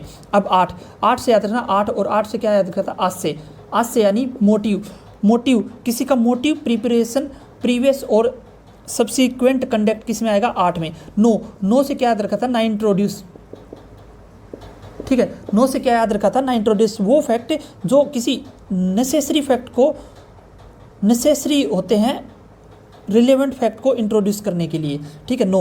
और 11 में क्या कहा था कि नॉट रिलेवेंट एंड रिलेवेंट कितने होते हैं 11 होते हैं, तो fact which is not relevant when it become to relevant, ठीक है 11 पढ़ा था। और 14 की साल नहीं होती अगर 14 की साल नहीं है, पुलिस आपके हाव भाव देख के यानी मन की दशा को देख के आपको पता लगा लेती है, ठीक है, वो मन की दशा को बताने वाले तथ्य भी क्या होंगे रिलेवेंट होंगे। 17 अगर खतरा महसूस हो तो हमें क्या कर लेना चाहिए एडमिशन कर लेना चाहिए एडमिशन। और 18, 19, 20 कौन एडमिशन कर सकता है, वो किस में आ जाएगा 18, 19, 20 में, ठीक है। 24 में क्या था चौबे जी ने कन्फेशन कर लिया था। क्यों कर लिया था कन्फेशन, क्योंकि उसको धमकी मिली गई थी, तो धमकी से कन्फेशन करना 24 में। और 24 से सीधा 28 पे आ जाओ, बिना धमकी के कन्फेशन यानी बिना धमकी के कन्फेशन किया वो रिलेवेंट हो जाएगा, और धमकी से कन्फेशन किया वो रिलेवेंट नहीं होगा। 25 से हम क्या याद रखा था 25 से हमने क्या बुलाया पुलिस, तो पुलिस ऑफिसर के सामने कन्फेशन क्या होगा काम का नहीं होगा। और 26 में कस्टडी, पुलिस का कस्टडी में किया हुआ कन्फेशन भी प्रूव नहीं किया जाएगा। 27 से क्या याद रखा था सत्तावाद यानी अपवाद, जो 25, 26, 24 का क्या हो अपवाद हो, ठीक है। जैसे सिक्रेसी, उसको मैं भाई बता दे, मैं किसी को नहीं बताऊंगा, ये बात बोल के उससे सच उगलवाना 27 में आ गया। अब देखो 29 क्या था, मैंने 27 का गलत बता दिया, ये 27 आएगा 24, 25, 26 का अपवाद है, ठीक है। 29 में है उनते कसम खुआ के सच उगलवा लिया, तो 29 उनते। और 32 जिसके 32 दांत टूट गए हैं वो सबूत पेश नहीं कर सकता, यानी वो मर गया है। मरे हुए व्यक्ति के कथन कब सुसंगत होगी, धारा 32 बताती है। धारा 34 और 35 में क्या था प्रताप अंकल की एंट्री माननी पड़ेगी क्योंकि वो सरकारी कर्मचारी है। और 34 क्या है चल कोई ना तेरी भी एंट्री मान लेते हैं, यानी ये कोई नॉर्मल दुकानदार है। 36 का आंकड़ा नहीं होना चाहिए, टेबल के फॉर्म में डाटा और चार्ट के फॉर्म में डाटा, यानी जो चार्ट होती है चार्ट बोल दो या फिर मानचित्र बोल दो, उनकी जो कथन होते हैं वो भी रिलेवेंट होते हैं। और 37 सहायता हम ले सकते हैं, किससे ले सकते हैं एक्ट और नोटिफिकेशन से, एक्ट एंड नोटिफिकेशन से हम क्या ले सकते हैं सहायता। और 38 हमें अड़ना नहीं है किस पे, जो किसी भी लाभुक यानी किसी भी दूसरे देश की कानून की किताब है उससे हमें अड़ना नहीं है, उसकी हम बात मानेंगे। 39 में हमने नहीं पढ़ा, जरूरी नहीं था। 40 से क्या याद रखना, हनुमान चालीसा में ये लिखा है कि एक अपराध की एक ही सजा, यानी वो बार कर देती है, रोक लगा देती है, प्रीवियस जजमेंट रोक लगा देती है। और 41 भी प्रीवियस जजमेंट की बात करती है। दोनों क्या है कंक्लूसिव प्रूफ है, और 42 कंक्लूसिव प्रूफ नहीं है। तो 42 में क्या था 1942 यानी भारत छोड़ो को मतलब 41 को छोड़ो, ठीक है। अब भारत छोड़ो आंदोलन की बात करता हूँ, महात्मा गांधी जी ने चलाया था। 43 में क्या था 40, 41, 42 का क्या होगा एक्सेप्शन अपवाद होगा। अब 44 में क्या था 4 बाई फ्रॉड, तो 4 बाई फ्रॉड बोलेंगे इसे। और 45 में क्या था पागल लोगों को छोड़ के सबसे राय ली जाएगी, तो वो किस में आ जाएगा धारा नंबर 45 में। तो यहाँ तक हमने बहुत सारी इंपॉर्टेंट धाराएं कर चुके हैं, तो एक वीडियो और आएगी उसमें हम लोग बाकी जो बचे हैं इंपॉर्टेंट धाराएं उनको भी डिस्कस कर लेंगे, और उसके बाद हम चैप्टर की वीडियो भी बना देंगे। तो चलिए मिलते हैं नेक्स्ट वीडियो में नए अंदाज के साथ। तो आई होप कि आपको ये लेक्चर हेल्पफुल लगा होगा। अगर आपको ये लेक्चर हेल्पफुल लगा और इतनी धाराओं के बारे में आपको नॉलेज होगी कि 24 क्या बताता है, 20 क्या बताएगा, 14 क्या बताएगा, तो उससे आपको अगर फ़ायदा मिला है तो आप कमेंट में बताइए कि कैसा लगा वीडियो। चलिए मिलते हैं नेक्स्ट वीडियो में। Thank you so much.